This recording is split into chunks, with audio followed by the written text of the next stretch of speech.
This is Atomic Shinobi, and today I'm going to narrate sixth part of What If Naruto Was Trained by an Assassin.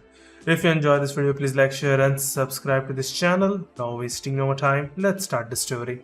After turning off his alarm clock and slowly sitting up in bed, Naruto sighed quietly. He awoke slowly, yawning, and proceeded to relieve himself in the bathroom while rubbing and stretching. He then stumbled drowsily to the kitchen to prepare breakfast. His eyes strayed to Tomo's empty food and water bowl as he silently started steaming some rice and cooking some eggs, and he experienced the resurfacing pain in his heart for his friend and companion who was no longer with him. Silently closing his eyes, he tried to recall when Tomo had left. Retrospection arriving at the training field with Anko and Tomo, Naruto shifted a little nervously, the young fox blinking at him curiously, as if sensing his uneasiness. He remained concerned about what the Fennec Foxes desired from Tomo and whether they would allow him to serve as their summoner. He inhaled deeply and resumed the summoning jutsu, slamming his hand down to release a cloud of smoke. Another Fennec Fox emerged from it, a little smaller than the first one he had called forth the day before but larger than the first one. The Fennec Fox blinked at him before vanishing back to its realm of summoning to let the Fennec Fox clan leaders know. Kakite and the other two foxes materialized a few minutes later, staring at Naruto. He said, "You've arrived. Did you bring your friend with you?" And then blinked in response to a low growl. He looked down and saw the hooded and caped fox snarling at the strange new creatures in front of him. "I take it this is Tomo?" Naruto bowed and gave Tomo a gentle pat on the back. He comforted Tomo, saying, "It's okay, Tomo. Don't worry," as Tomo began to settle onto his haunches and whined. Kakite approached Tomo slowly and gave several gentle growls and yips. Tomo started answering back, and soon they were talking to each other.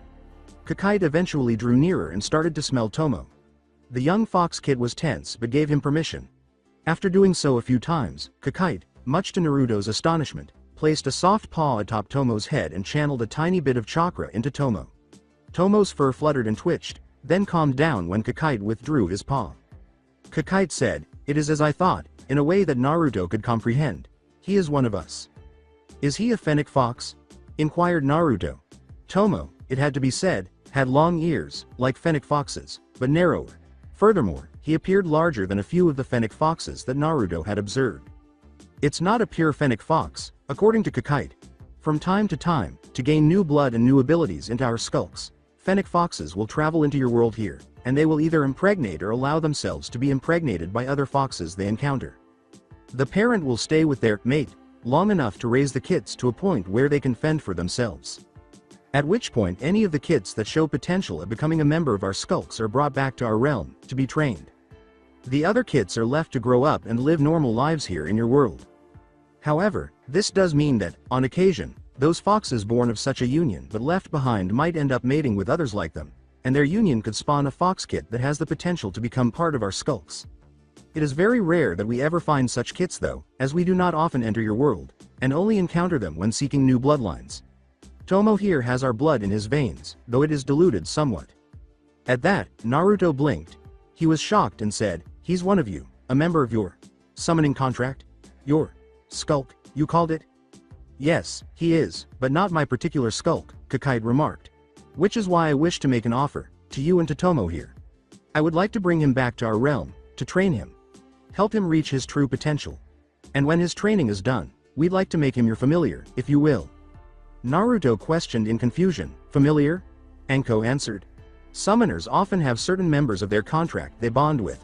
While they'll be able to summon and work with all the members of a contract who are willing to be summoned or willing to work with the summoner, familiars are specific members of a summoning contract who bond with the summoner, and often are there to help advise their summoner," she explained. "Tomo in essence would be your partner once trained." Naruto looked down at Kakite first, then at Tomo. He gently petted Tomo's head and asked, in a low voice, "How long would he be gone?" Kakite remarked, "It could be some months," observing Naruto wince as he did so. "I understand you two have a strong bond, but we can help him reach his true potential. He would not simply be a pet and friend to you then, he'd be an ally to you. You'd even be able to communicate with him in a more meaningful way." Tomo gave Naruto a quick glance before tilting his head in his direction. With a gentle scratch beneath Tomo's chin, he asked softly, "Is that what you'd like, buddy?" With a gentle moan, Tomo rubbed his head against Naruto's hand and then shuffled over to Kakite, giving a little yip. Quietly nodding, Kakite turned to face Naruto. "Naruto Uzumaki, Tomo has told me all I've needed to know about you. You showed a great amount of respect and decorum to us when we first met, but hearing what you did for Tomo has made my decision easy. We accept you as our summoner, and will gladly give you our aid. Do you accept us as your contract? Naruto first glanced at Kikite, then at Tomo. He uttered a quiet, "Yes, I do. You honor me with your acceptance." Kikite bent forward. "We will take care of Tomo, and soon enough, we will return to you, Naruto," he whispered quietly. With a simple nod, Naruto turned to face Tomo, who was sitting with his ears lowered.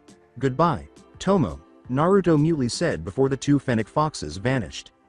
Flashback comes to an end since then. In order to learn what the other fennec foxes were capable of, Naruto had been training with them. Most of those who had received training were very adept at using illusionary techniques, reconnoitering enemy positions or uncharted territory, and gathering intelligence. Though they were few in number compared to the others, some of the larger, more powerful ones were also adept at elemental ninjutsu and close-quarters fighting. Ultimately, though, Anko and Naruto agreed that the fennec foxes served as a great intelligence gathering and reconnaissance tool for Naruto and the other members of the team. They could help both Ino and Hinata on that front by gathering intelligence that the team could use in their strikes against their targets. They had been together for a while, so it still hurt to wake up every morning and not find Tomo there. However, Naruto was aware that this was for the best and that Tomo would indeed return. Tomo would be among his own kind and grow stronger as a result. He sighed as he completed preparing his breakfast and took a seat. In the meantime, Anko was moaning in the assassin warehouse, reports all over her, her head resting on Raphael's desk. Kaseki and Yugito were both grinning as they watched her just lay there moaning. "How much longer has she been like this?" a smiling Kaseki inquired. Anko was half-heartedly attempting to swat Yugito's hand away as she leaned forward and poked her head, saying, "She was like this when I got here. That was over an hour ago." With a mocking tone of concern, Yugito said, You okay there?"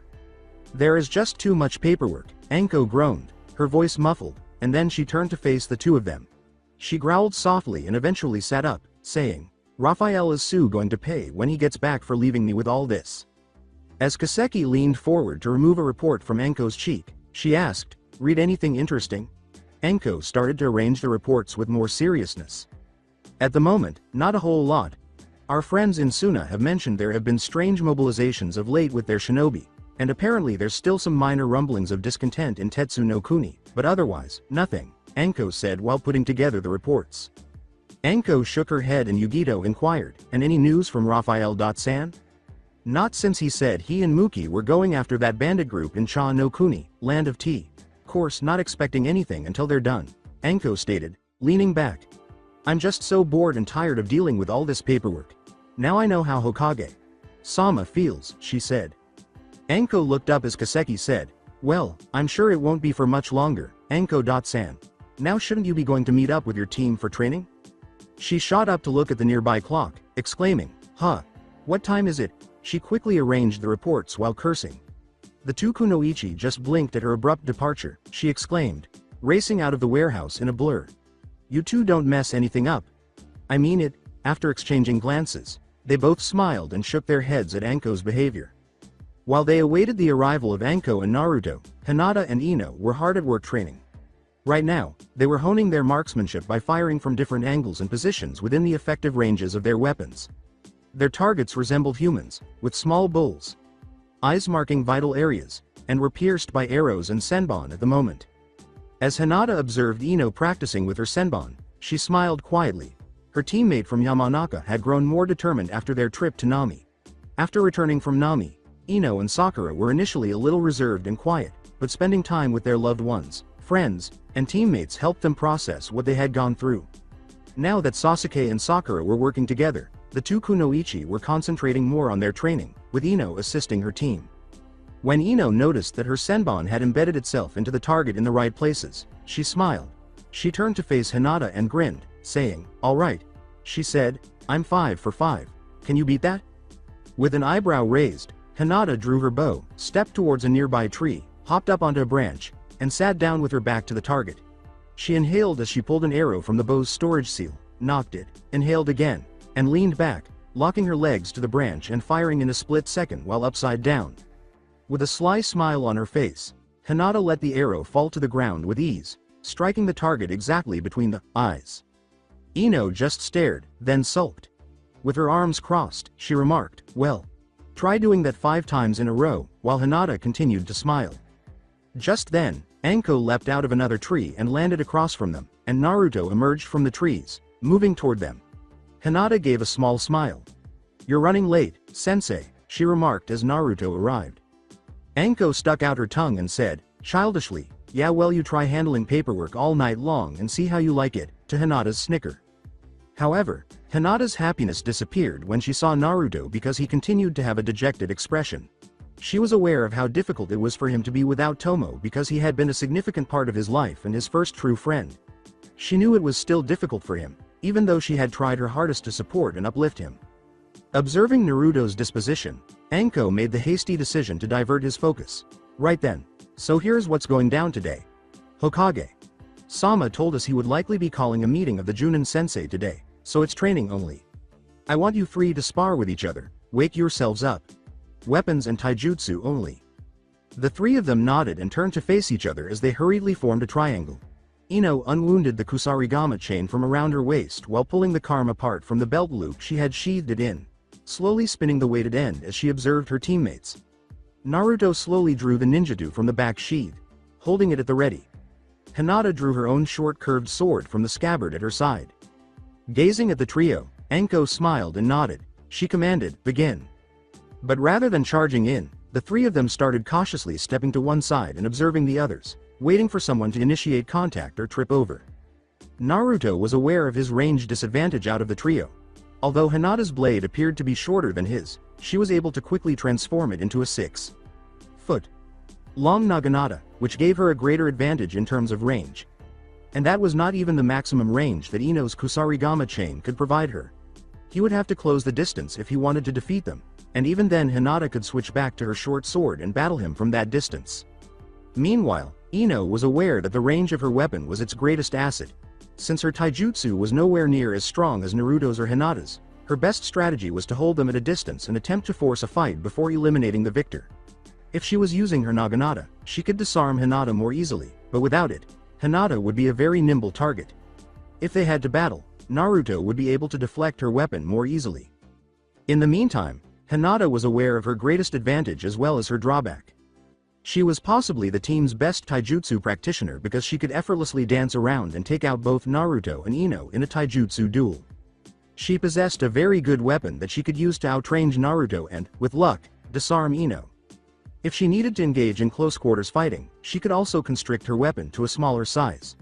The drawback was that her weapon required her to switch fighting styles quickly or risk being overpowered before she could align her weapon and fighting style correctly. Here, complexity was her enemy. Before pursuing Hinata, Naruto suddenly made a feint towards her. Then, Ino threw the weighted end of her chain in his direction, which caused him to flick his sword up and deflect the weight to one side, stopping Hinata's overhead slash from behind. He sidestepped as Ino hurled her chain at Hinata, who ducked under it, then slashed down at Naruto, making him parry and retreat out of her line of sight. The 3 parted ways and circled once more, observing one another while they prepared for the next exchange of blows. It took Ino a few moments to initiate the conversation, shocking everyone when she briefly let go of the chain and held up one hand to reveal a few senbon that she was teasing Hinata with. As Ino swiftly kicked her chain back up to her hand, Hinata just managed to avoid one of them, the other catching her arm and making her wince. However, when she turned to see Naruto already there with his sword blazing down at her, she was startled. With the kama of her kusarigama blocked, Ino tried to quickly retreat, but Naruto continued to press her, and Hinata cautiously took out the senbon needles before pursuing them. Anko nodded in agreement as she observed the trio carry on with their fight. They were progressing well, each displaying exceptional weaponry proficiency. Given that they had only been fully ranked shinobi for 6 months and were still genin, there was clearly a lot of room for improvement. However, they were undoubtedly improving and were perhaps the best member of the current generation team. With a hint of spite, she thought, "Hey, take that Hitaki." As his team engaged in some team building activities, Kakashi himself was keeping an eye on them. Sadly, he believed it to be the one area where his team still lacked. With Naruto on the squad, Kiba and Sasuke had initially hoped for a friendly rivalry of sorts between them that would push each other to grow stronger. Fortunately, Kiba played that role. The issue was that, despite being on the same genin team, Kiba and Sakura didn't appear to have any other meaningful relationship. Sakura belonged to his pack, so Kiba was willing to defend her, but he didn't seem to be interested in doing anything else besides collaborating with her. But ever since the mission to Nami, he'd seen Sakura and Sasuke collaborating, and the girls' progress had been steady. Even with the additional work the academy had done to emphasize teamwork among its students, he knew that their teamwork was still lacking. He had to persuade Kiba to be more committed to collaborating with Sakura.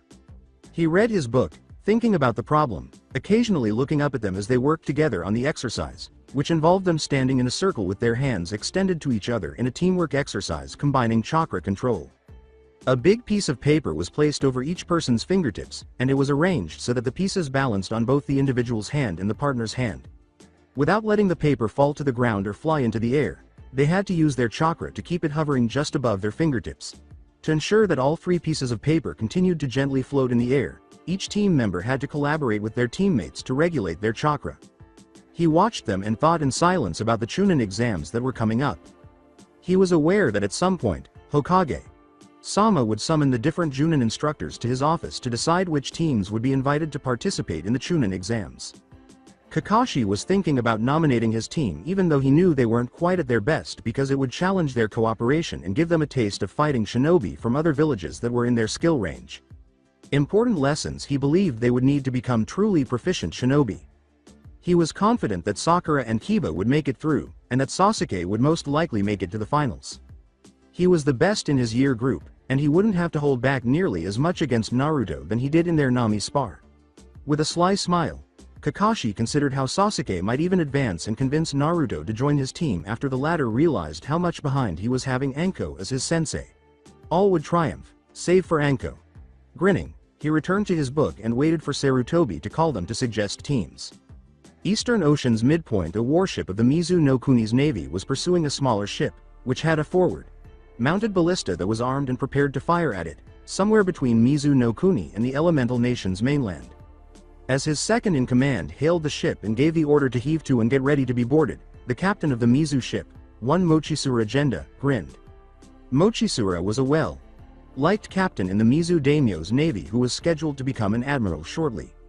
Located in the western waters, where his warship, the Kuro Ukami, Black Wolf, patrolled for pirates and smugglers, he was in command of one of the Mizu Navy's faster ships. The public was unaware, though, that Mochisura and his crew were among the most ruthless pirates in the Eastern Ocean.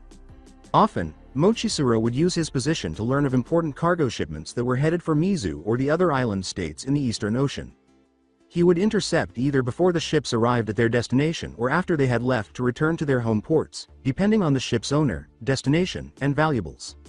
Then he would board them, saying he had proof they were involved in smuggling, and as soon as he discovered proof of their crimes, he would seize their cash or valuables, kill the crew, and sink the ship, leaving no trace of his involvement. After the successful trade mission, if the ship had been carrying money, it would have been distributed among the crew, with Mochisura receiving the lion's share. If the ship was carrying valuables, Mochisura would take the goods and use his illicit connections in Mizu and the nearby islands to have them sold for a profit. Based on newly acquired information, he was currently pursuing a small merchant ship that was rumored to be returning to Hai no Kuni with a substantial quantity of gold bullion as payment for delivering precious minerals and crafting supplies to Cha no Kuni. He looked ahead and saw the ship heaving to, its sails slackening as the crew appeared to be watching the approaching warship with concern. The ship was following his second-in-command's orders. Mochisura's men were getting ready to board the ship when he smiled, already thinking of the fat paycheck he was going to receive. But as he took in the appearance of the man at the wheel, his eyes narrowed. He appeared to be dressed in a lengthy coat of some kind, with leather armor pieces fastened to his forearms and shoulders and a strange kind of hood covering his head. He wore leather armor on his shoulders, with belts across his back and chest and 2 katanas strapped to his sides. When the man turned abruptly, Mochisura's eyes grew wide when he saw that the man was carrying 2 tiny one-handed crossbows strapped to his chest. Abruptly, a feeling of apprehension overcame him as his ship approached the merchant vessel. That feeling of dread proved to be prescient, for the hooded man screamed, and a flash, a string of ballista and scorpions emerged from behind tarps or concealed panels in the hull. Large holes were torn in the Kuro Ukami's hull by a barrage of bolts and large stones fired at close range. A few of his crew members were injured or killed as others swept the deck, and a few of the ballista mounted on the side were destroyed. More appeared on deck, all armed to the teeth, and the merchant vessel's crew let out a bloodthirsty roar at the same moment. Another barrage of bolts and stones swept the main deck, killing more crew members as grapnels zipped through the air, securing the Kuro Ukami and preventing it from escaping. The crew of Mochizura was left stunned as the armed merchants suddenly rushed over the side. The military captain, cursing, drew his sword and was about to charge down to give his crew orders when a crossbow bolt whizzed past him, just missing his nose. As he turned, he saw the hooded man approach him, throw aside one of his crossbows, and swing across on a rope. Upon the man's landing, Mochizura attempted to strike him with his sword, but was thwarted by one of the man's katana. With a furious cut, Mochizura yelled, "You dare attack my ship?" towards the hooded man. The hooded man only smiled, easily blocking the blow with his own sword and slicing lightly through Mochizura's arm, drawing blood. He retorted, "Only because you were going to attack mine first," as Mochizura just managed to block in time. He grinned tauntingly, "If you'd like to surrender, I'll happily accept it," which caused Mochizura to snarl angrily. The two went on fighting while the Kuro Ukami crew staggered around on deck. They were caught off guard by the sudden charge, having lost several crew members in the two opening volleys. Though they were trained soldiers and sailors, they had mostly dealt with lightly armed merchant vessels manned by civilian crews, never really fighting before. It was clear that these men were expert fighters and assassins. Especially the insane woman in charge of them, who was slicing open a man's stomach with her twin short swords and dumping his insides onto the deck while flashing a shark-like smile. Mochizura swore as he deflected another blow from his adversary, attempting to drive the sword into the deck so he could kick it out of the way. His strategy backfired, as the hooded man swiftly moved in to take advantage of the opening created by driving down the man's sword and striking him in the face with a left cross. This knocked Mochizura unconscious. Mochizura had hardly turned when he felt the man's sword, its cold steel piercing his stomach and pinning him to the ship's helm. All he could do was gape at the man who had killed him with such ease, feeling his limbs begin to go numb in the process. He looked into his killer's eyes as he felt the hooded man's right hand lift his head, slowly raising his left hand. The hooded man extended a metal blade that was fastened to the underside of the bracer he was wearing on that arm. The man said, "May you find forgiveness in the afterlife and peace in the endless oceans," before he stabbed forward and slashed Mochizura in the throat. "Rest in peace," was the last thing Mochizura heard before everything went dark. With a slow step backward, Muki took his sword from the dead captain's stomach, wiped it on his coat, and turned to face the deck. After lowering their arms, the crew members of the Kuro Ukami were compelled to kneel on the ship's deck. He inquired, "Amayuri, how we doing?" Amayuri Ringo saluted Muki, who nodded somewhat somberly while lowering his hood. "Ship's secure, Captain, about 10 wounded, 3 dead," Ringo said. He went to the deck to face the crew that had been taken prisoner and gave the order, "I see. Get our wounded back to the same, and see to it the dead are prepared for a proper burial. Take everything of value off this ship." He glanced over them and gave a quiet nod. "Listen well, all of you. Your captain's dead, and your reign of terrorizing innocent merchant vessels is over. By rights, we should kill all of you now for taking part in your captain's scheme. But unlike you, we're merciful.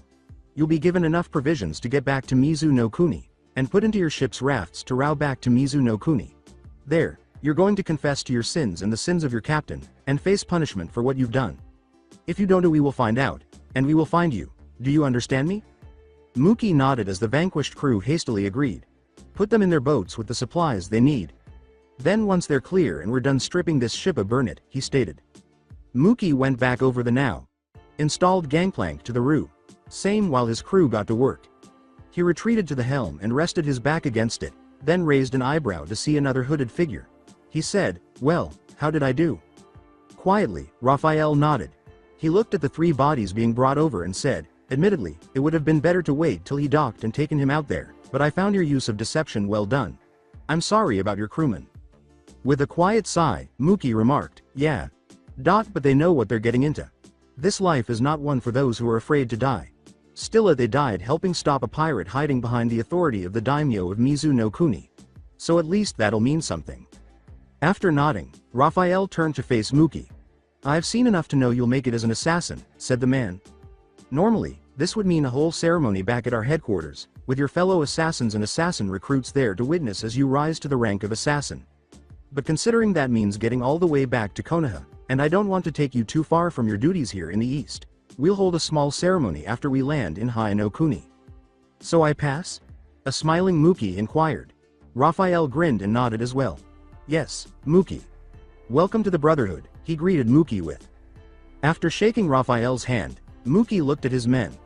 "Thank you for this, Raphael. I just hope I can prove worthy of the trust you're giving me," he replied. "I've had vengeance in my heart for a long time.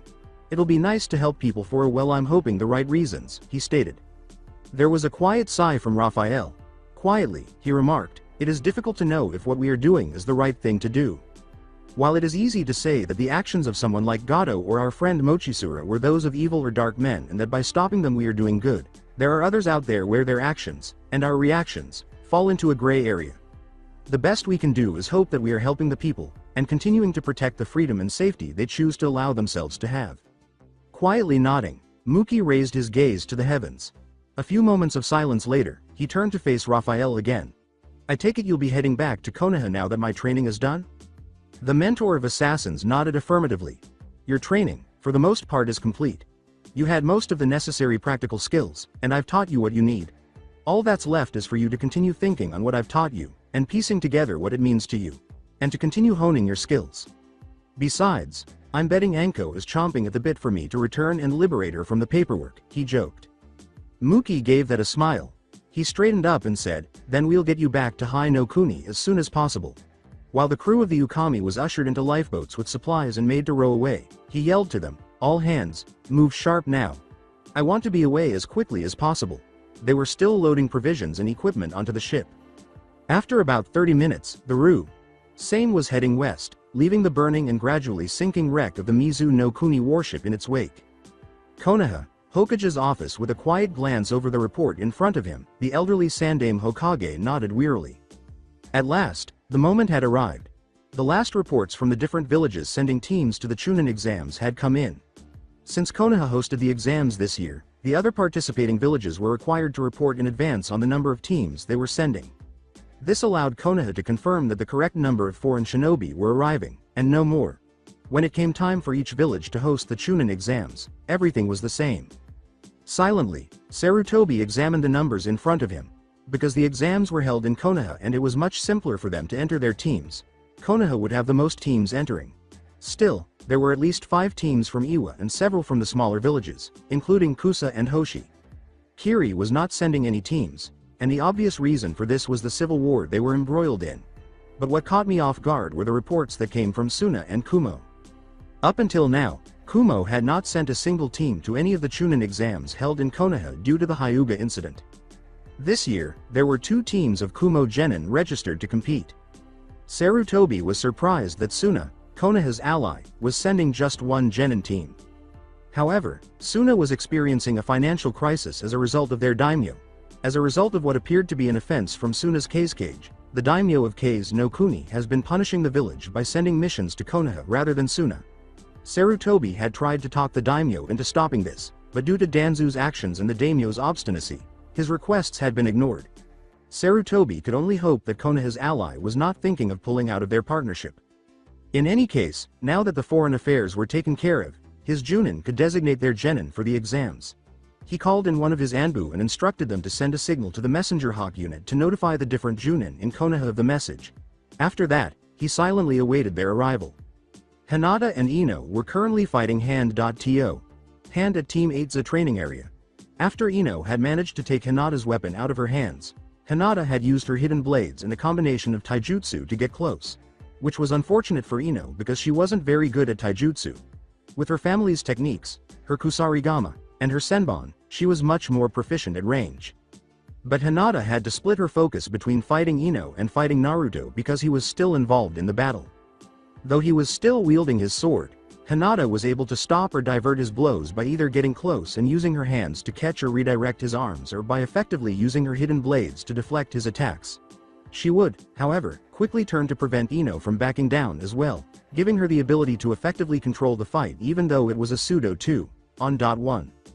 While observing and nodding her head in agreement, Anko stopped when she heard a well-known cry coming from above.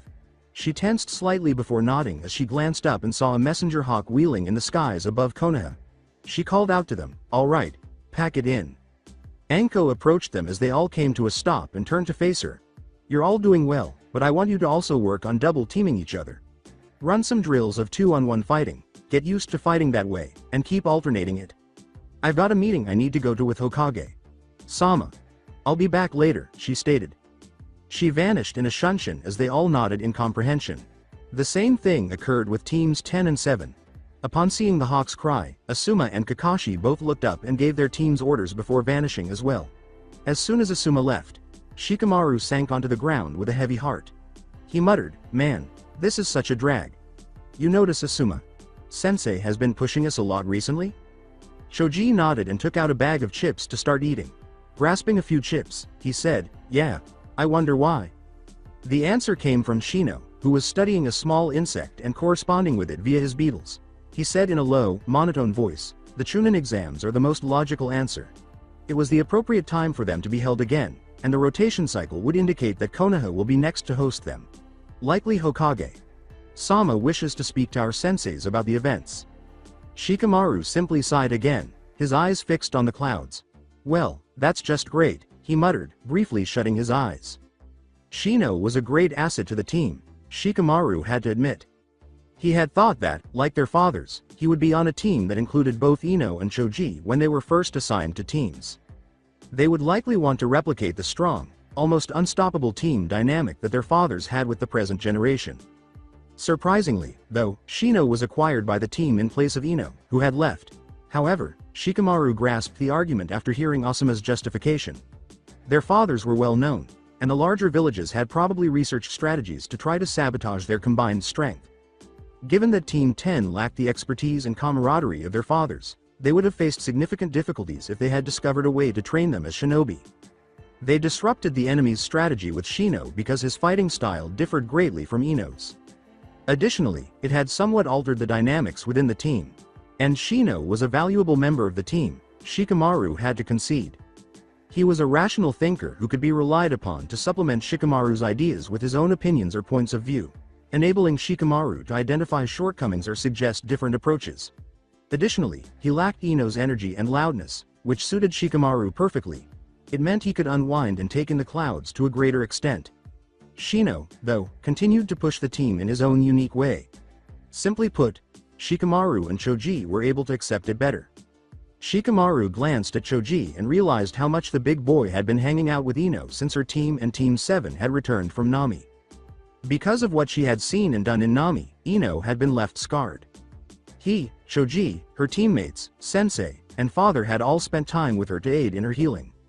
But even after, Ino and Choji had spent quite a bit of time together, just strolling around the village and chatting. It didn't take a genius like Shikamaru to figure out that his friend was most likely infatuated with the blonde. Shrugging mentally, he went back to observing the clouds and reiterated his resolve to stay silent and take no action until it was absolutely required. To do otherwise would be too much of a drag. Guy heard the hawks cry somewhere else and turned to see his team in action. They were in the middle of training.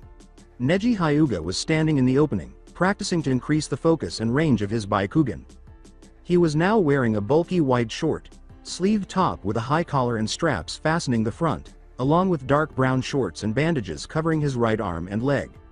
Wearing a sleeveless pink Chinese-style shirt, green puffy pants, and her traditional twin bun hairstyle, Tenten was honing her throwing skills at several moving targets with remarkable accuracy. As of right now, Lee and Yakumo, who had practically become an official member of Team 9 during their training, were engaged in a taijutsu spar. Kurenai, who was in charge of Yakumo's physical training, caught his attention. She nodded when he asked, "Kurenai-san, would you mind watching over all their training while I go to the meeting with Hokage Sama?" She blinked and said, "No problem," as he flashed her that famous smile. He turned to his genin and said, "Yash, thank you for your youthful assistance Kurenai-san." He departed in a shunshin, saying, "Team 9, I have to go attend a meeting with Hokage Sama. Kurenai-san will continue to oversee your training until I return. Good luck." After seeing his sensei go, Lee grinned at Yakumo. He smiled at her, his usual bright smile, "Yash. Let us continue training." With a nod, Yakumo prepared herself for the next exercise, trying not to show off her blush from Lee's smile.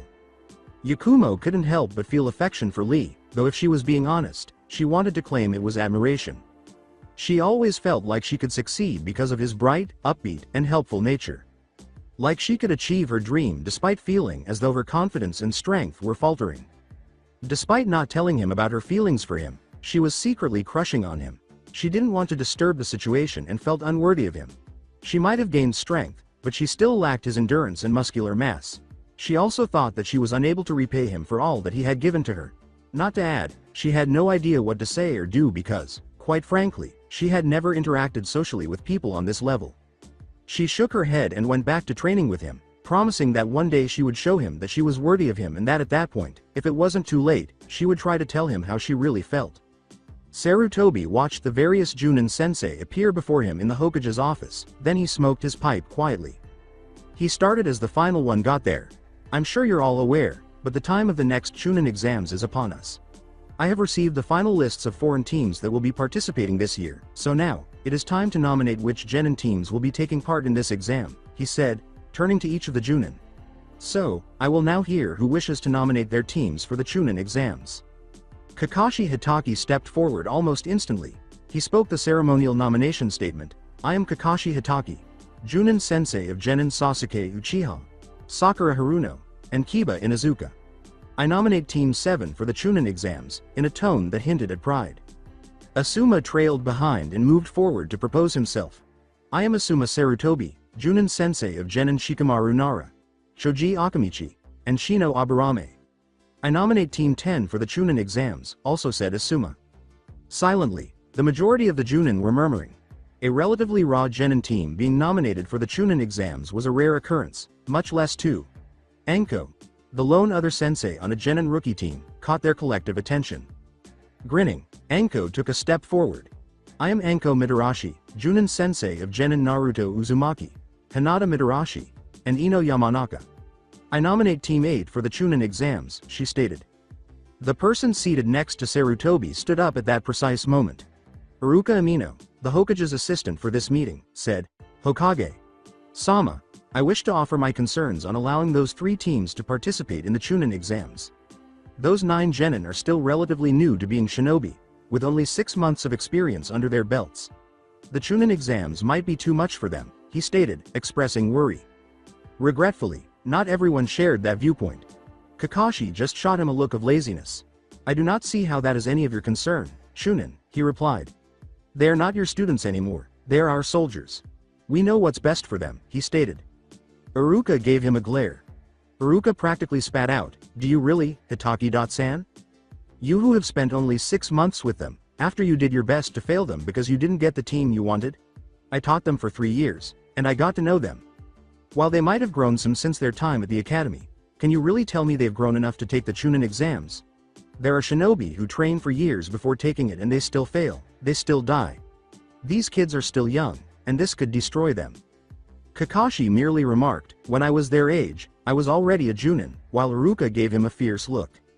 Iruka glared at Kakashi and said, they aren't you, Hitaki-san, and I thank whatever merciful deity that has kept them from being so, but Enko intervened. She grinned and said, whoa, easy there, tiger, to Iruka. Yugito is correct, he has a strong passion for his students, she observed as she watched him. She took a jab at Kakashi, saying, I know you're protective of them, but we wouldn't just push them into a situation they can't handle. Well, I at least wouldn't. You have to have some faith in them, like we do. We've seen what our Genin can do, and we know their current limits. If I didn't think my team could give a good showing and survive, I wouldn't be putting them into the exams. But I've got faith in them. Iruka opened his mouth to speak, but Sarutobi interrupted. I thank you for your input, Iruka, and will take your caution under advisement. Now, shall we continue the nominations? Guy grinned and stepped forward, saying, Yash. If my eternal rival is joining his team, then I will surely do the same. I am Maeda Guy, Junin Sensei of Genin Neji Hyuga, Tenten, and Rock Lee. I nominate Team 9 for the Chunin exams, he declared, finishing with a radiant smile. A sigh was released by Sarutobi. Thank you, Guy-san, he uttered, a little uneasy about Guy's enthusiasm and grin. Guy smiled at Kakashi and moved back into line. While I applaud your bravado, my eternal rival, I will say that with my team in the exams, your team doesn't have a chance. I waited a whole year and a half to make sure my team received the best training, before nominating them for an exam, he said with assurance.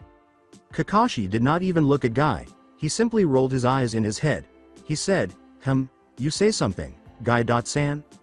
With a mental sigh, Sarutobi took a big drag from his pipe while listening to Guy's tirade about his eternal rival. He murmured to himself in his head, slightly lowering his Hokage hat over his face. There are times when I wish I had sealed away the Kyuubi in Minato's place.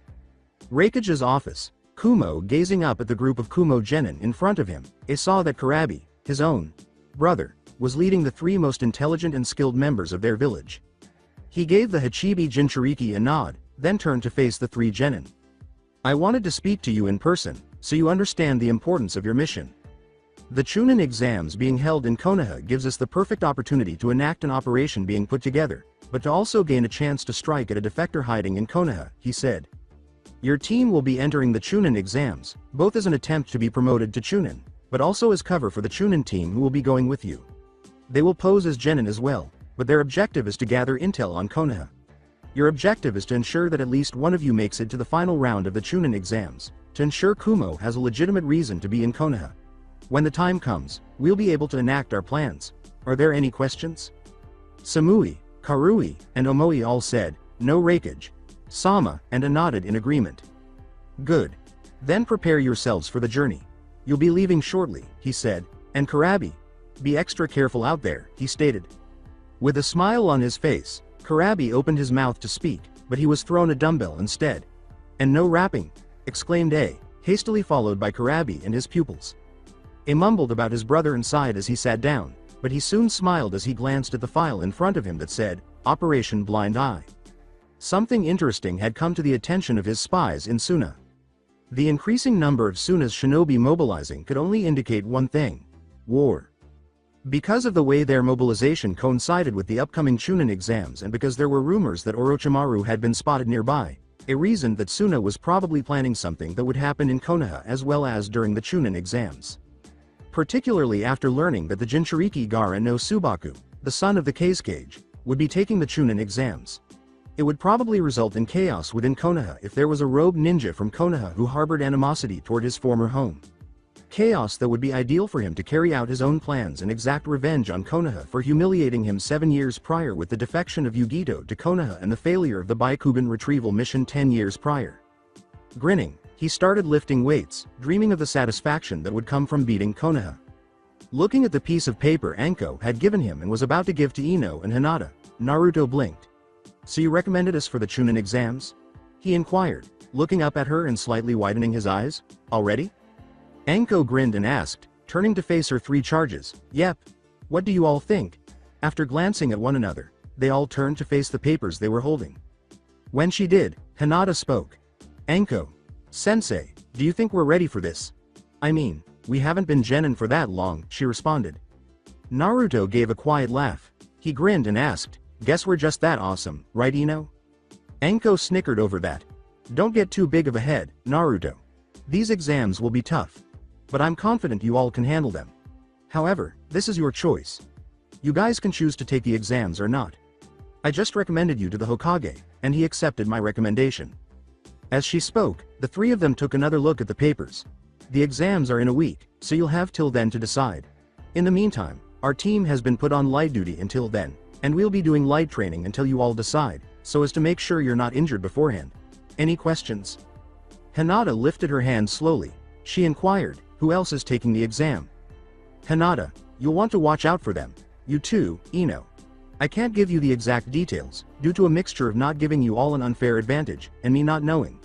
What I can tell you is that we've got several teams from various villages, she said, causing both of them to flinch slightly because of Kumo's notorious, though unproven, reputation for kidnapping those who had special abilities or bloodlines, particularly women. Anko stated, something else as well, with a serious expression. You'll be facing off against Konoha teams. While the majority of them will probably stick to only incapacitations during any combat-related tests, some of them could go overboard, and will fight, quite possibly, to the death. If that's the case, remember to fight back to defend yourself. At that, Ino winced just a little. She questioned, would that really happen? Anko gave a headshake. It's a possibility, Ino. During the Chunin exams, your life will be on the line. So please, be careful, alright? I don't want to bury any of my students. She went on as they all nodded. That being said, your greatest threat will likely be the shinobi from the other villages. While those we're allied with might show you leniency and just fight till you or they surrender, the shinobi from Iwa and Kumo aren't likely to be as merciful. So be careful, okay? Ino laughed a little nervously. She said, not so sure about this now, but Anko was staring at her. You need to be sure, Ino. That's what I want all of you think about this next week. Okay, ask yourselves if you're absolutely sure you want to do this, that you're ready for it. Because if you show any hesitancy or lack of faith, you should forget about taking the exam, she said with a serious tone and then laughed. But hey, remember that I have faith in you, alright? She smiled when they all nodded slowly. She gave them a lazy salute and said, well, if that's all, then you're dismissed for the day. Do some solo training, but rest up and think about whether you want to enter the exams or not, later. Glancing at her two teammates, Hinata vanished in a shunshin. She inquired, what do you all think? Shrugging, Naruto let go. I think we can handle it. Probably. At the very least, it'd be a learning experience. Ino cast a quick glance at the paper. She smiled slightly and continued, and if we manage to succeed, to be promoted, imagine what people would think about that. On their first exam, rookie genin turn into chunins? Thoughtfully, Hinata nodded quietly. Even so, I believe we ought to give this considerable thought. She thought, especially if a certain team is entering into the exams, maybe we should also keep our eyes open the next few days to scope out any competition, her eyes narrowing a little. That was met with understanding nods from Naruto and Ino before Naruto said, okay, then. So tomorrow we'll all go home, consider it, and talk about it some more? It seems good, Hinata remarked. Yes, in any case, I have to go assist my mother. Sakura may wish to discuss this with me if her team received a nomination. Or maybe I should discuss it with her, Ino remarked. Naruto simply grinned and nodded. All right, then. As he turned to face his two teammates, he said, until tomorrow, guys. As Naruto started to head back to his apartment, he quietly began to think about what he'd do with his spare time, since they were going to be undergoing light training until they made their decision. He figured that the lighter training sessions might give him more time to work on something he had started looking into, seals. His mother and father had left him notes and scrolls on Fuinjutsu, but he had not had time to truly look into the subject, having been more focused on his shinobi and assassin training during his years in the academy in the past several months. However, shortly after Tomo had left, he had found himself starting to read the scrolls left behind by his parents, to gain an understanding of this shinobi skill that so few had mastered or were capable of mastering. He knew both of his parents were highly skilled at seals, due in large part to his mother being from a clan that specialized in seals to an almost unheard of level. And his father was highly skilled in them too, though in his notes he admitted that his skill largely came from a mixture of his sensei and Kushina training him. In addition to feeling more connected to his parents, Naruto had decided that learning Fuinjutsu would be a helpful addition to his skill set as a shinobi and assassin. He also wanted to learn how to break the seal that was on Hinata's forehead, or at the very least, replace it with a covertly hidden seal that would still protect her bloodline without drawing attention to itself. Nodding to himself, he made the decision to study his parents' scrolls when he wasn't thinking about the impending Chunin exams. He already knew a little bit about the fundamentals, even though he hadn't tried making even the most basic seals yet, but he would soon be well on his way to mastering the art of Fuinjutsu. As all of this was going on, Hitomi Hyuga was sitting in silence in the garden on the Hyuga estate, staring into the small, serene pond. To anyone observing her, it would appear as though she was content to be indulging in the peace and quiet of the garden, but that was only because of the years of strict etiquette lessons that had been instilled in her. In reality, Hitomi was in a state of emotional turmoil, finding it difficult to contain her feelings. 5 years had passed since her eldest daughter had been expelled from the clan. During those 5 years, she had sat there, powerless to do more than pathetically object to Hinata's punishment and provide only the meager, covert help her child had received. She felt as though she had failed her daughter in every way, that she had done nothing at all, and that guilt was still eating away at her.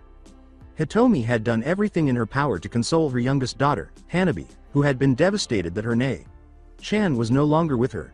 For a while, it had helped her get over her loss and move on to helping her only surviving child. But then Hiyashi took control of almost every moment of Hanabi's life, determined to prevent his surviving child and heir from following the path of weakness that Hinata had followed. He trained her, pushing her to meet his expectations, and he constantly imposed his ideals and will on her, making her, still naive, start to become harder and colder as a result of her father's actions. The guilt Hitomi felt was unbearable. She had failed Hinata and now she was failing Hanabi. The little time she had left with her child revealed to her that the ideal Hyuga heiress was replacing the happy, innocent girl Hanabi, and she could not think of a way to stop it, not without defying Hiyashi.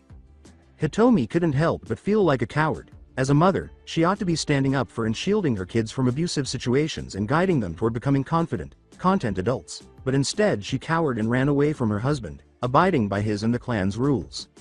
She lowered her head for a moment, letting her emotional control slip, and a few tears trickled from her eyes into the pond. She wept silently for the loss of both of her daughters, not wanting to bring herself any more shame than she already had.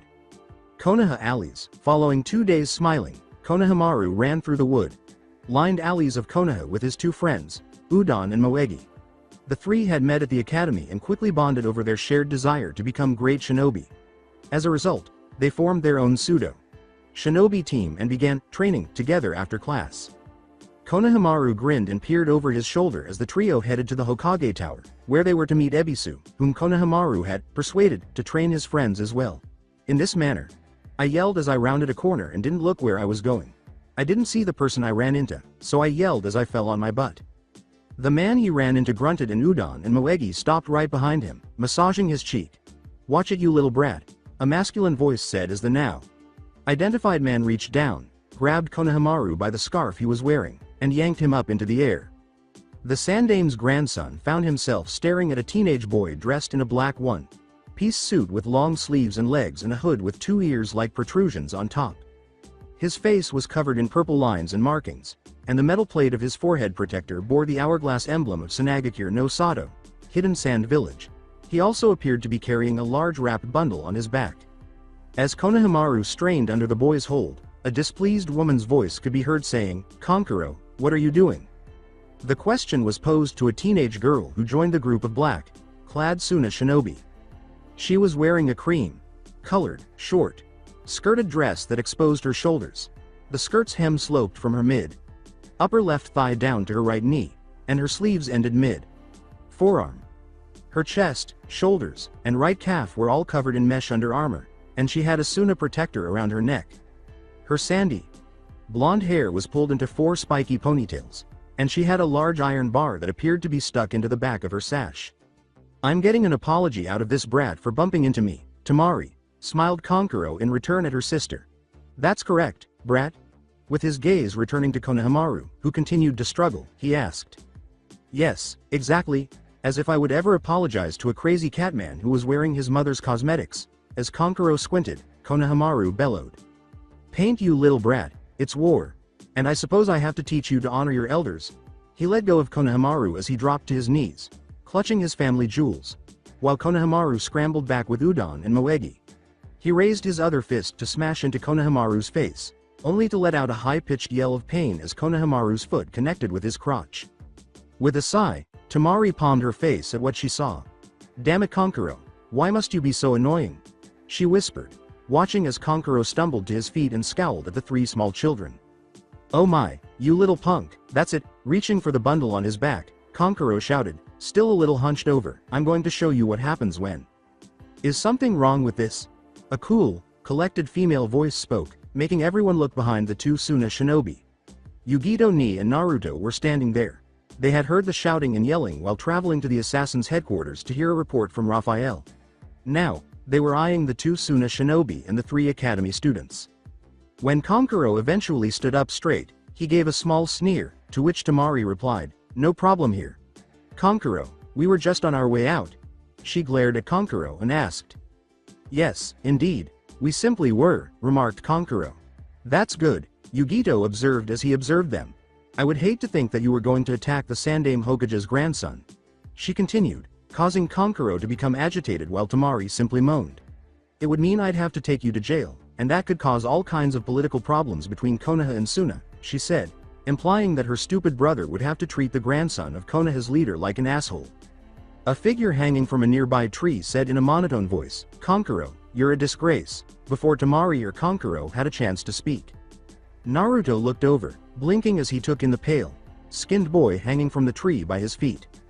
The boy was dressed in a short, sleeved black one-piece outfit with the sleeves of a slightly longer mesh undershirt visible extending from the sleeves of his outfit. Over this he was wearing a white sash tied around his waist, with a leather belt running from his left shoulder to his right hip, and a white sash running from opposite shoulder to hip. A massive gourd hung on his back, and his Suna forehead protector was tied around the leather belt at his right hip. His most distinctive features, however, were the red short hair on his head and the black, raccoon-like markings surrounding his light blue eyes, with the kanji for love tattooed above his left eye in what appeared to be blood-red ink. "Are we here to mess around? Are we Kankuro?" The boy vanished in a sand shunshin and then reappeared between Yugito and Naruto, as well as his two fellow Suna shinobi, who now appeared extremely tense and afraid. In the same tone, the boy inquired. Tamari started talking, and Kankuro just whimpered, "Now Gaara, we were just..." After saying, "Shut up Tamari, or I'll kill you," he turned to face Yugito and Naruto. "Kitten. He's like you," Matabi remarked, her eyes narrowing as she felt the aura surrounding Gaara inside Yugito. "He holds the Ichibi. I am aware of it." "You're certain?" Yugito asked her, blinking as she talked to her Biju mentally. "I'm positive about it. His chakra is palpable to me, not to mention the desire for blood. HMPH, that crazy rodent always did tend to drive his hosts mad," Kyuubi muttered, giving Naruto similar information. "It seems that we are both Jinchurikis. Considering our ages, it's likely that he will take the Chunin exams. That's fantastic, a freaking Jinchuriki for competition," Naruto muttered to himself. "Stop whining, monkey. Besides, you can always just take my power to defeat him," Kyuubi yelled, sounding a little sour in his tone. At that, Naruto blinked and gave a slight shake of his head. But the boy just looked at him and said, "You two are similar to me, aren't you?" With a hint of manic expression in his eyes, he said, "Mother is screaming in my head that you are like me. I am Gaara of Suna. And I look forward to seeing you two again on the battlefield," he uttered. Gaara spun around before Yugito or Naruto could respond. "We're leaving," he announced to his two siblings, who hurriedly trailed behind him as he walked past the startled academy students. Naruto, Yugito started as she watched the boy back away, shivering a little at the pure bloodlust she had sensed in the boy's voice and aura. "I am aware. He is comparable to us. Only worse," murmured Naruto as Konohamaru and his companions approached. Konohamaru grinned at Yugito and said, "Thank you. You saved me there, and nice to see you, boss," I said, yelling as Naruto struck him across the forehead. "What did you do, Konohamaru, to enrage that guy?" Moegi raised her voice and asked Naruto. "Not a thing. When the boss unintentionally ran into him, he behaved like a complete jerk." As Naruto arched an eyebrow, she spoke. "You know what, boss? Konohamaru, are you already on your way to become Hokage?" Grinning, Naruto asked the young boy, who nodded and rubbed his forehead. "Yes. These are my teammates and friends, Moegi and Udon," he exclaimed joyfully. Naruto turned to look at the two children with Konohamaru. Moegi had bright orange hair pulled back into two horn-like ponytails, and she appeared to be permanently flushed. She was wearing tan shorts and a pinkish white shirt with a red vest and cape over it. Udon had short, light brown hair, and he was wearing spectacles, a long, sleeved blue shirt, and khaki shorts. "Nice to meet you both," Naruto said with a smile and a nod. "Hi, I'm Yugito Ni. This is Naruto Uzumaki." Moegi smiled and waved up at the Nibi Jinchuriki, who smiled and waved to them. "Wow. You were truly amazing. You're very attractive, too. Could you teach me how to be as amazing as you are, Kunoichi?" With excitement, she inquired. With a sheepish smile, Yugito said, "Maybe later. Naruto and I need to get to some important business," she remarked. "All right. Nevertheless, we had to get to our training. It was wonderful to meet you again, boss." With a shout, Konohamaru and his friends hurried away. "That Gaara guy. How messed up do you think he is?" Naruto asked Yugito, waving at them as they left and chuckling softly. Quietly, he questioned. With a slight shudder, Yugito said, "With the amount of bloodlust he was displaying? Allow me to offer you some guidance, Naruto. Don't fight him if at all possible, for he will relish every moment of killing you." Nodding and taking a small swallow, Naruto whispered, joy trailing behind her through the alleyway. But neither of them noticed the four figures, each with the Kumo emblem on their forehead protectors, watching them from a nearby rooftop. As Karui observed the blonde woman leaving, her eyes narrowed. "So that's her, huh? Yugito Ni is that person?" Karabi crossed her arms and nodded, saying, "Yes, that is her. My other Jinchuriki," he uttered.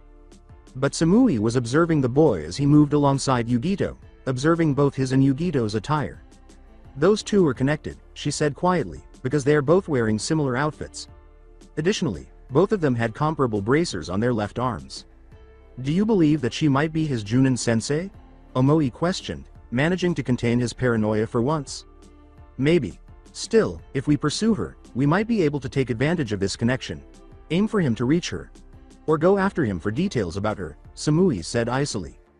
I think we can do that, during the exams, smiled Karui, cracking her knuckles. Karabi, however, put a hand on her shoulder and looked serious.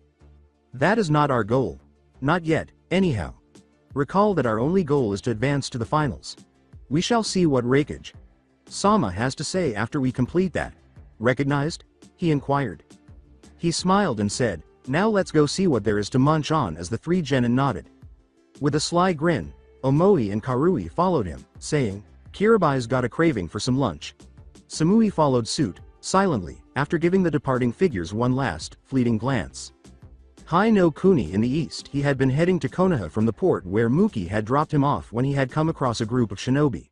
He wouldn't have bothered tailing them, if they weren't Konoha shinobi, but rather, he had found what appeared to be two different groups of shinobi, traveling together.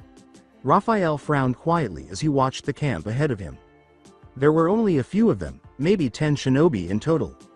6 wore the gray and khaki colors of Suna shinobi, with Suna emblems on their forehead protectors.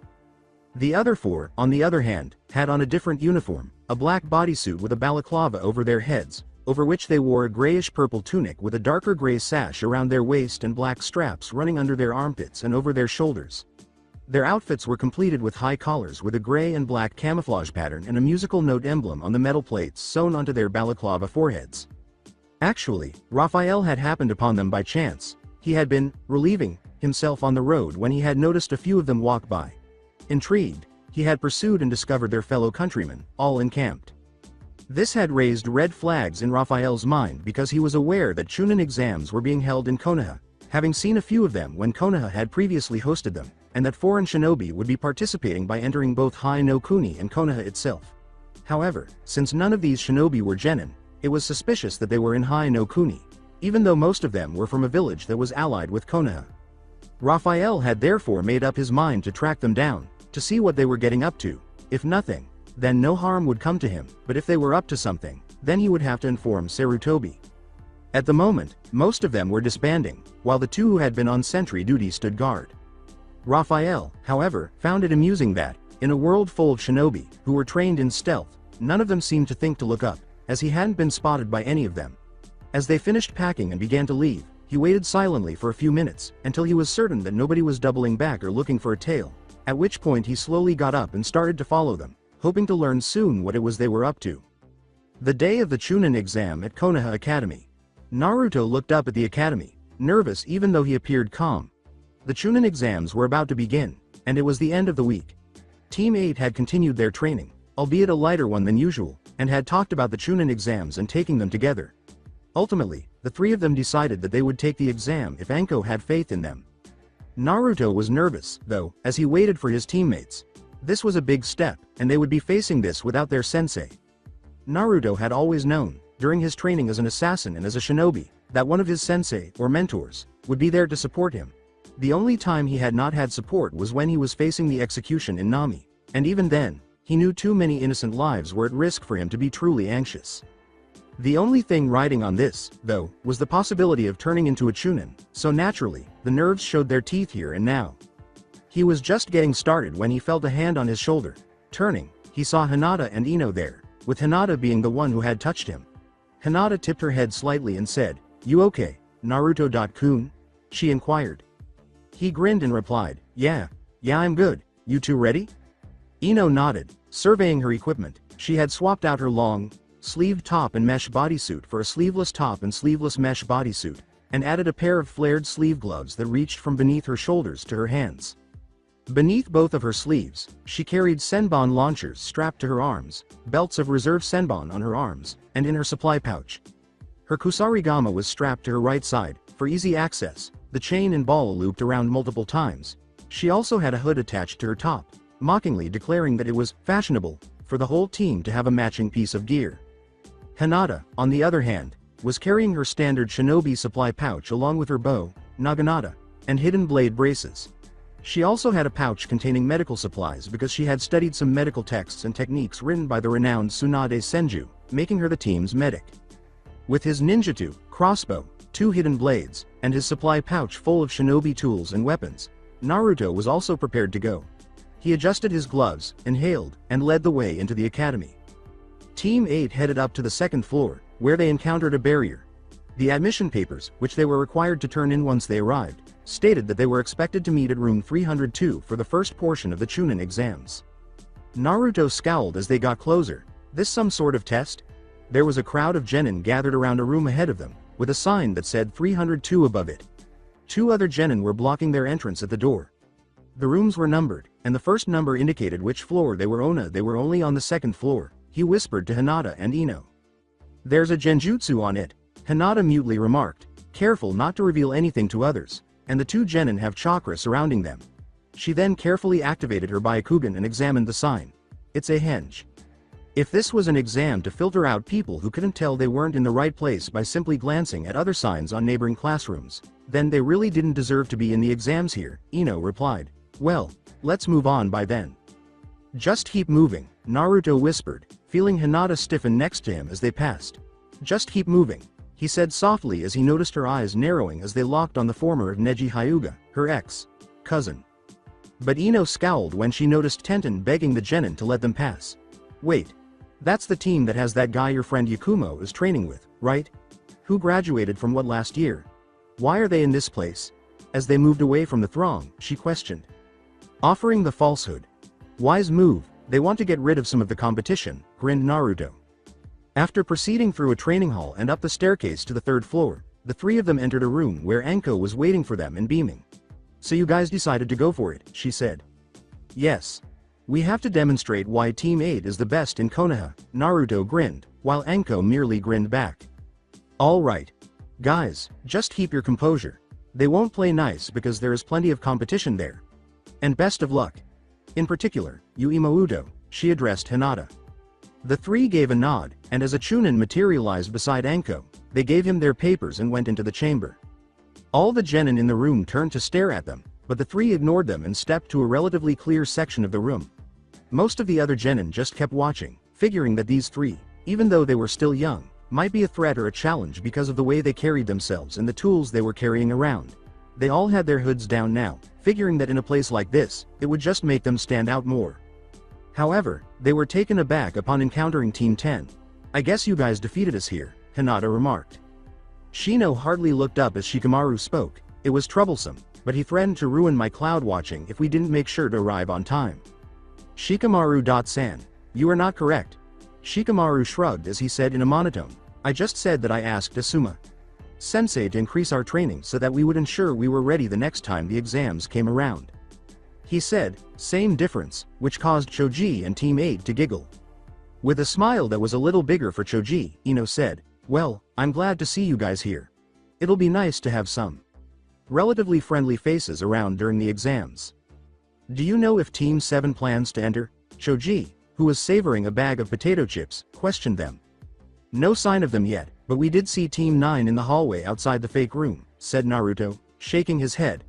That is the team that is comprised of Neji Hyuga. Then, as if by magic, the doors opened and Team 9 came in. The 3 genin looked around for a moment before Neji seemed to focus his narrowed, dangerous eyes on Hinata. Hinata just stared back, matching Tenten's gaze and not flinching until Tenten finally pulled Neji away. Lee, on the other hand, grinned and gave Naruto and Hinata a thumbs up. Soon after, Team 7 appeared, with Kiba and Sasuke tending to their bruises. Kiba appeared irate, while Sasuke appeared irritated. Sakura, on the other hand, appeared somewhat dejected, shifting her head slightly behind her teammates. Ino scowled as she hurried over and tentatively took Sakura's hand. Hey, what's going on? As she walked back over to the others, she asked. Oh right, Lee, that boy over there. Well we ran into that genjutsu test, and Kiba couldn't help but call them out on it, like he was trying to impress everyone, Sakura said, gesturing to Lee. Subsequently, Sasuke and one of the Chunin who was tricking everyone were about to fight, but Lee intervened.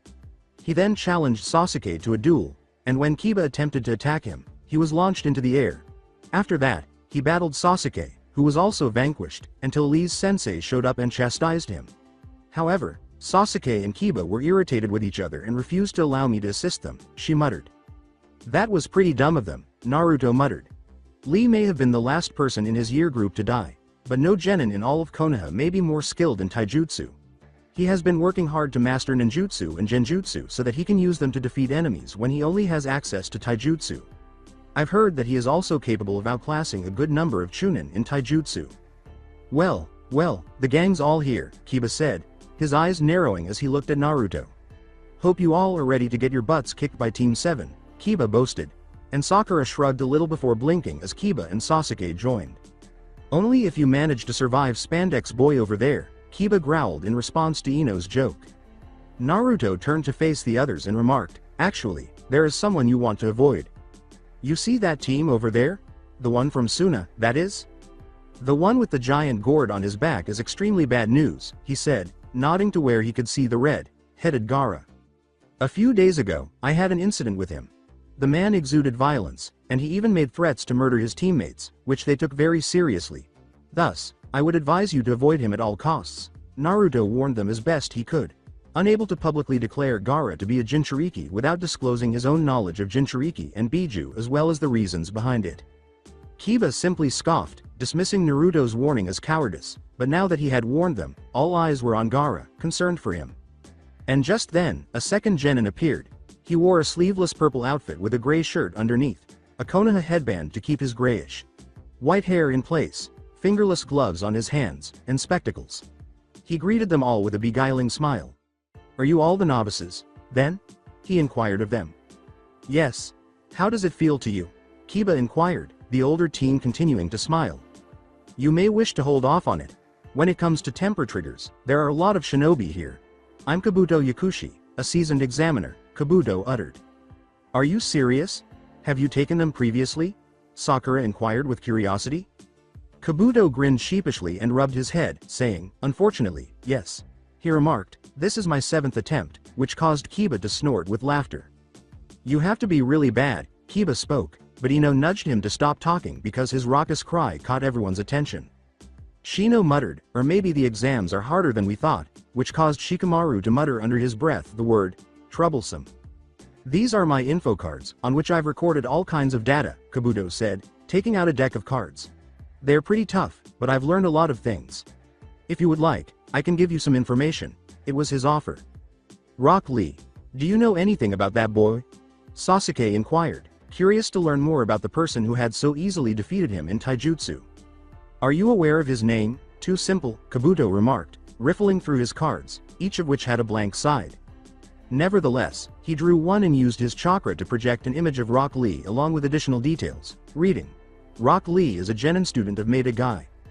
His teammates are Tenten and Neji Hyuga, the previous Rookie of the Year and prodigy of the Hyuga clan.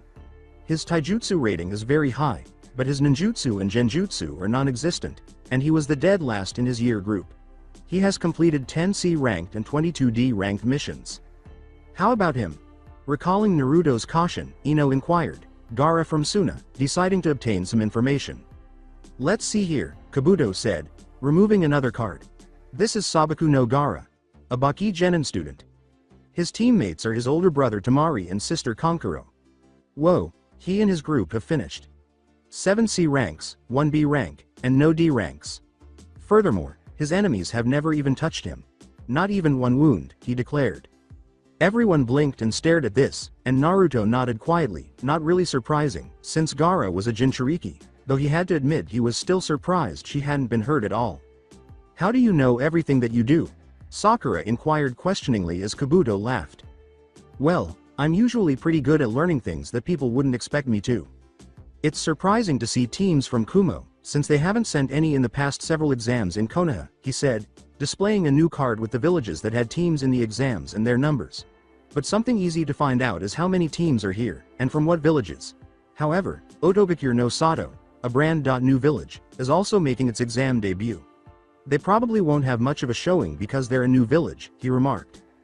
A trio of figures appeared out of the corner of Naruto's eye, rushing in with the glint of metal streaking through the air at Kabuto, who ducked down to avoid a spread of senbon needles.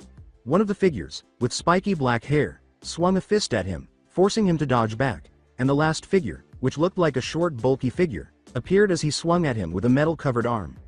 Regretfully, it seemed that Kabuto's remark wasn't well received by said genin, who were nearby. When Kabuto leaned back, his glasses broke and he fell to his hands and knees, almost passing out. Naruto and Hinata narrowed their eyes, not understanding how that could have happened, but then they heard Akamaru whimpering in Kiba's jacket, and when they turned to look at him, they saw that he was covering his ears with his paws, and Kiba appeared uncomfortable as well. A sound jutsu? Both of them wondered as they turned to face the large, bulky figure. They saw that it was a man with bandages covering his entire head and face, with the exception of his left eye and ear. He was dressed in a gray shirt with long sleeves, pants with a camouflage pattern in gray and brown, a furry cape over his back, a purple headband with a musical note emblem on its metal plate, and a metal bracer with holes in it for his right arm. His teammates were now clearly visible to them as well. The boy with the spiky hair had similar pants on, but he also had a black long-sleeved undershirt, a green short-sleeved tunic with red markings on it, and a headband with face guards attached, bearing the same headband with the musical note. The last figure was a kunoichi, with similar pants on, a green armored vest, a scarf that matched her pants pattern, black armbands covering her forearms, and her very long black hair reaching nearly to her feet, as well as a similar emblem on her forehead protector. "Remember this, scum," glared down at Kabuto from the bandaged figure. "This Chunin exam, Otogakure no Sato will emerge victorious," he smirked. Enough of that. There was an explosion at the front at that very moment, and a line of figures emerged, with a tall, imposing figure in the center. "Any further fighting, and I'll personally kick your ass out of my village," declared the menacing figure, whose face was severely scarred, adding to his intimidating appearance and the look in his eyes. He was wearing a black trench coat, a gray uniform top, and pants. "I apologize," the bandaged Auto Shinobi said, pulling back his sleeve to hide his bracer. "Just a little excited," he remarked, smirking behind his mask. Before saying anything, the figure gave them a glare. "My name is Ibiki Morino, and I am the proctor for the first section of the Chunin exams. Greetings from my hell," he said. "You all come up here and find your seat after taking a number from one of my assistants. Now get moving." With haste, the genin in the room began to pour forward to the line of Chunin assistants on either side of Ibiki, all of whom wore the same uniform as him.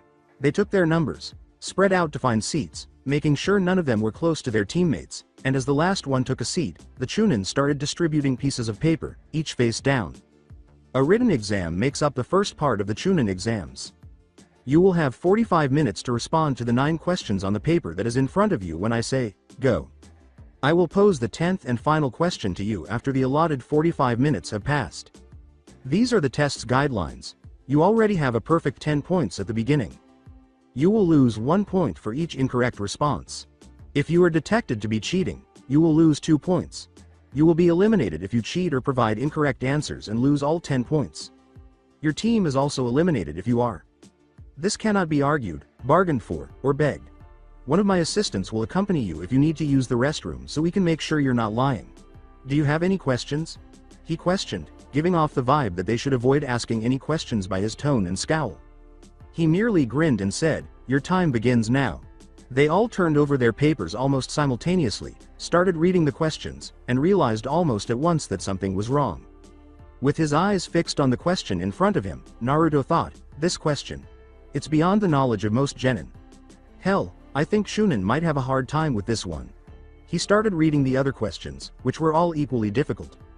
The other genin in the room were drawing the same conclusion.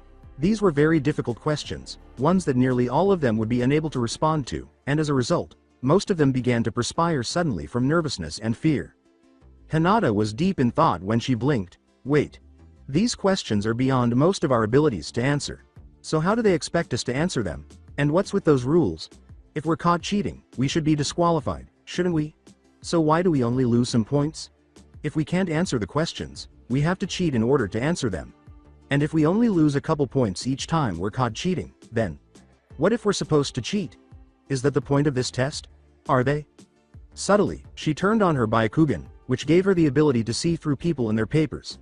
She found someone who had already responded to the questions, and she started copying their responses, trying not to show off her protruding veins in her eyes. Some were beginning to reach that same conclusion. For some, it was just a matter of using their abilities to begin cheating. Tenten had somehow rigged up a mirror system on the roof, which she controlled with extremely thin threads, allowing her to see not only what other people had answered, but also Lee's, while Neji employed his own Byakugan. While Shikamaru just answered the questions and used his Kagemane no Jutsu, Shadow Possession Jutsu. to trick Choji into writing the answers, Ino used the jutsu of her family. Even though he had been thrilled to obtain them, Sasuke chose to reveal a secret he had been keeping since Nami. That during the battle there, he had unlocked his Sharingan, which only his allies, sensei, and clan knew about. Now, he used them to mimic the writing motions of another genin. While this was going on, Gaara silently closed one eye and started writing on his own test. A nearby genin's eyes started to fill with dust, and when he attempted to clear them, an eyeball appeared hovering over his test. Despite reaching the same conclusion, Naruto was faced with a dilemma. How was he going to obtain information since he had no visible way to gather it and couldn't call upon one of his foxes? He stole a quick look around, then considered what he had with him. Then he blinked, realizing that he could pull that off. He grinned to himself as he carefully and subtly reached into his supply pouch and pulled out a few items. As Ibiki was observing everyone, he suddenly swung out a kunai and it slammed into a genin's test paper, causing him to yell back and smirk, pointing to him. "Number 32, you're disqualified. Along with your team, get out of here," he yelled. The genin stood up slowly, trembling from the kunai that had nearly hit him, and two others followed suit. However, as they stood up, the room burst into multiple explosions, filling it with smoke and making people yell and shoot up, others preparing for an attack. Ibiki glared around the room as the Chunin and he quickly used a few jutsu to clear the smoke. "Whoever did that. Know that if I find out who you are, I will ensure that you wish you had been caught cheating," Ibiki said, his eyes darting over the genin to see who looked suspicious. He stared down at his paper, smiling to himself as he started writing down the answers. He had been able to quickly find off another person's paper during his little smoke bomb escapade there, but everyone stared back at him with fear, nervousness, or confusion on their faces, so finally he scowled and moved on. The Konoha Junin were waiting for the first exam to end in a nearby lounge that was normally reserved for the academy's Chunin instructors. Anko was eating some dango when she turned to Asuma and said, "So I heard that Ibiki was proctoring the first exam," biting into another dumpling. "Yes," Asuma simply nodded while puffing on a cigarette. "I could have alerted my students if I had known that beforehand. That guy has a serious mental manipulation skill." Guy simply grinned at them from where he was, stretching and running in place. "Have more faith in your students, my youthful companions. Their youthful enthusiasm will undoubtedly carry them through to the next test." Kakashi read from his book and remarked, "They'll need more than youth to get by him, but I'm sure at least some of them are going to make it through." Anko gave him a slight glare and threw an empty skewer at him, which he skillfully avoided. "It gives me more confidence," she mumbled, as she sat back and peered out the window at the classroom where the students were taking their test. "You know, I bet that if it weren't for Raphael, I would have been working in Ibiki's torture and interrogation unit," she said quietly. Kakashi's eyes narrowed a little, knowing how things would be different in the end. Instead of Anko taking what was rightfully his, he would have the team he wanted. Still, if everything went as planned, he would have what he wanted at the end of the exams. 20.1 genin, or 7 teams, had been eliminated by the time the 45 minutes had elapsed. The remaining genin sat there, tensely watching as Ibiki stood in front of them. "We are now ready for the 10th query.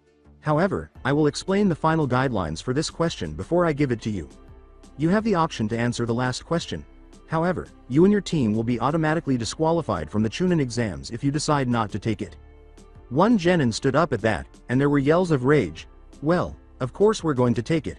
How come we wouldn't?" he made a demand. Ibiki grinned with a wicked grin. "Because if you take the question and you get it wrong, I will make sure you remain a genin for the rest of your life," he stated. "You will be barred from ever taking another Chunin exam or being promoted by other means," he stated. "That is why you have 5 minutes to decide if you want to take the final question," Ibiki smirked, causing everyone to fall so silent that even a pin drop would have sounded like an avalanche. "Rid of you and your group, or else you run the risk of not being able to become a Chunin. Choose now," he stated. With fear in their eyes, the genin stared at one another, wondering if this man was serious or if he really could do that. The first genin then put up his hand, saying, "I'm sorry, but I'm not able to do it." Trembling with fear, he said, "I can't do it." When he and his allies left, other genin quickly followed, unable to bear the pressure. One of the Chunin had written down his number. But Naruto, who had been trained by Raphael and Anko, was leaning back and thinking quietly. At first, he had been afraid, but then his logical mind started to function. It did not take long for him to realize that Ibiki had to be bluffing. No village hostile to Konoha, like Kumo or Iwa, would permit a Konoha Junin to hold them to such promises. It would be unimaginable to grant foreign shinobi such control over their military forces. So, he concluded that Ibiki's threat was at most a bluff, and the realization caused him a slight jolt of anger that he had been temporarily duped and scared of said bluff. But then, why would he make such a claim? What was the purpose of this test? Naruto couldn't be sure, but it did seem this man preferred psychological games. Still, he couldn't help but feel that was the likely course here. The choice before each genin was to sacrifice the team's chances for your own future, or possibly sacrifice your future for the team. Could it be that was the true test? A test of whether or not you were willing to sacrifice your future for the team? He turned to look at Ino, then looked over to where Hinata sat, a few seats over and slightly behind, and saw her look at him. He gave her a self-assured smile and a nod, which she returned. Ibiki examined each of them as the allotted time ran out and more genin departed. "Well? Is there anyone else who wants to go?" he inquired. With a simple smile, Naruto decided to call it quits on the act. "Oh, get on with it already," he said, casually reclined in his chair. With narrowed eyes, Ibiki turned to face him. "Are you really sure you want to do this? Brat, your career is on the line," he uttered. With his hands behind his head and his feet crossed on the desk, Naruto simply smiled and said, "Even if I were to believe your bluffa, which I don't, there's no way I would hold back my teammates for my own sake. Through thick and thin, we are there for one another.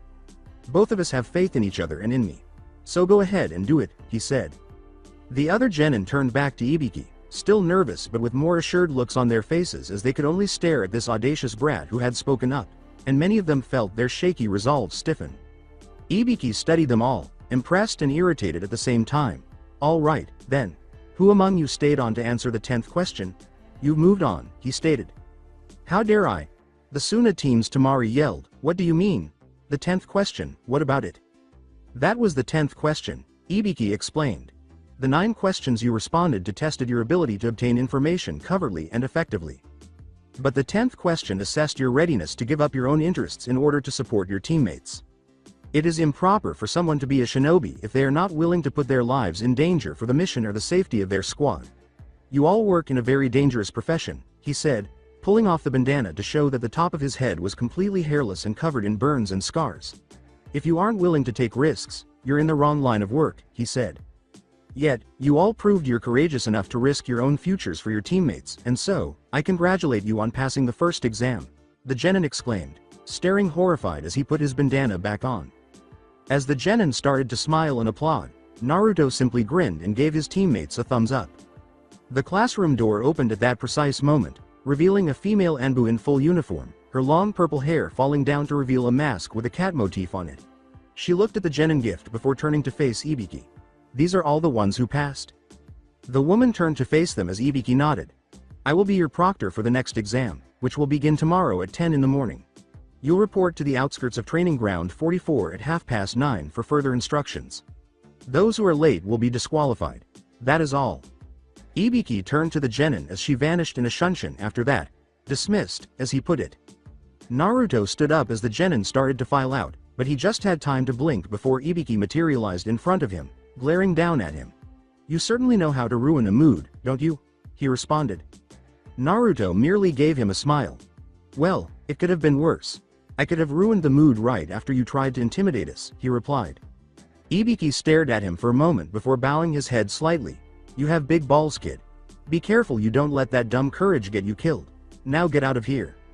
Ibiki sighed as Naruto smiled and went off to join his teammates. As he bent to pick up the boy's paper, he read it and blinked. After responding to every question, the boy included an additional message at the bottom that said, "I hope you enjoyed my lil smoke bomb display." An illustration of a smiling chibi Naruto face poking his tongue at the reader appeared after the message. Ibiki just looked at it and then chuckled softly. He muttered, "Damn reckless Gaki. I think I might like him." Yugito was smiling and breathing in fresh air as she stood outside her apartment. She was going to meet up with Iruka for some early morning training and breakfast on this lovely day. She hummed to herself as she headed off after locking her front door. Matabi purred contentedly and said, "Someone is in a good mood," while Yugito giggled softly. "It's a gorgeous day. Why wouldn't I be feeling happy?" As she arrived at the street and made her way to the training grounds, she thought to herself. That cheerful feeling, though, was short. Lived as she felt eyes on her back almost immediately. It was easy for her to sense that she was being watched because she was a highly skilled shinobi, a Jinchuriki of a Biju with exceptionally good senses, and an assassin trained to sense when people were watching you and how to best avoid such things. Matabi. The Nibi Biju exclaimed, "I sense them, Kitana. Oh no, I think one of them is Karabi." Yugito tried to be casual as she walked along, saying hello to a few people she passed, mentally cursing as she went. As she did, she was able to distinguish between the two individuals who were pursuing her. One was acting much more stealthily while the other was attempting to appear casual and unobtrusive. Stealth almost as good as Anbu. She frowned to herself and eventually moved out of sight by turning down an alleyway. She quickly made a clone that went on its way while she moved back into the shadows of a nearby building front. She turned away slightly and raised her hood up to conceal her features. As expected, she soon saw Karabi pass by, seemingly merely observing the surroundings, even though he continued to pursue her clone. She was also successful in identifying the other follower, recognizing him as the Junin sensei of the second Kumo team that had competed in the Chunin exams. She frowned, waited for them to disappear from view, lowered her hood, and hurried to the Hokage tower. Time with Iruka would appear to have to wait. Sarutobi scowled inside the Hokage tower, studying a report silently about the Kumo shinobi that had come for the exams. According to the rules for the exams, Kumo had sent along the general profile information on each of them, but his shinobi who was adept at sensing chakra had informed him that the Junin of one of the genin teams had extraordinarily high chakra reserves, nearly monstrous level ones. Chakra levels that were only equaled by Yugito, Naruto, and Gaara, Asuna shinobi. Sarutobi already knew that Gaara was a Jinchuriki because of Yugito and Naruto, so if this Karabi resembled the three of them, it was probably because he was a Jinchuriki as well. Because of his age and experience, the Jinchuriki of the Hachibi is likely the strongest Jinchuriki in the world right now. Yugito also provided them with reports on the Jinchuriki training Karabi and she had undergone. Given that there were two extremely dangerous Jinchuriki inside Konoha and that they could do a great deal of damage if they so chose, Sarutobi was understandably anxious. Nevertheless, he thought that the Chunin exams treaties would, for the most part, keep them in check. He put the report down and looked up at the knock on his door. "What is it?" he inquired courteously. Yugito entered through the open door and then bowed as she shut it. "Forgive the intrusion, Hokage Sama, but I thought you might wish to know what just happened. Both of the Junin sensei of the Kumo genin teams were spying on me, and following me after I left my apartment today. I gave them the slip with a clone, and came immediately to report this to you." He said to her, "I see. Do you think they have ill will?" Yugito paused for a brief instant.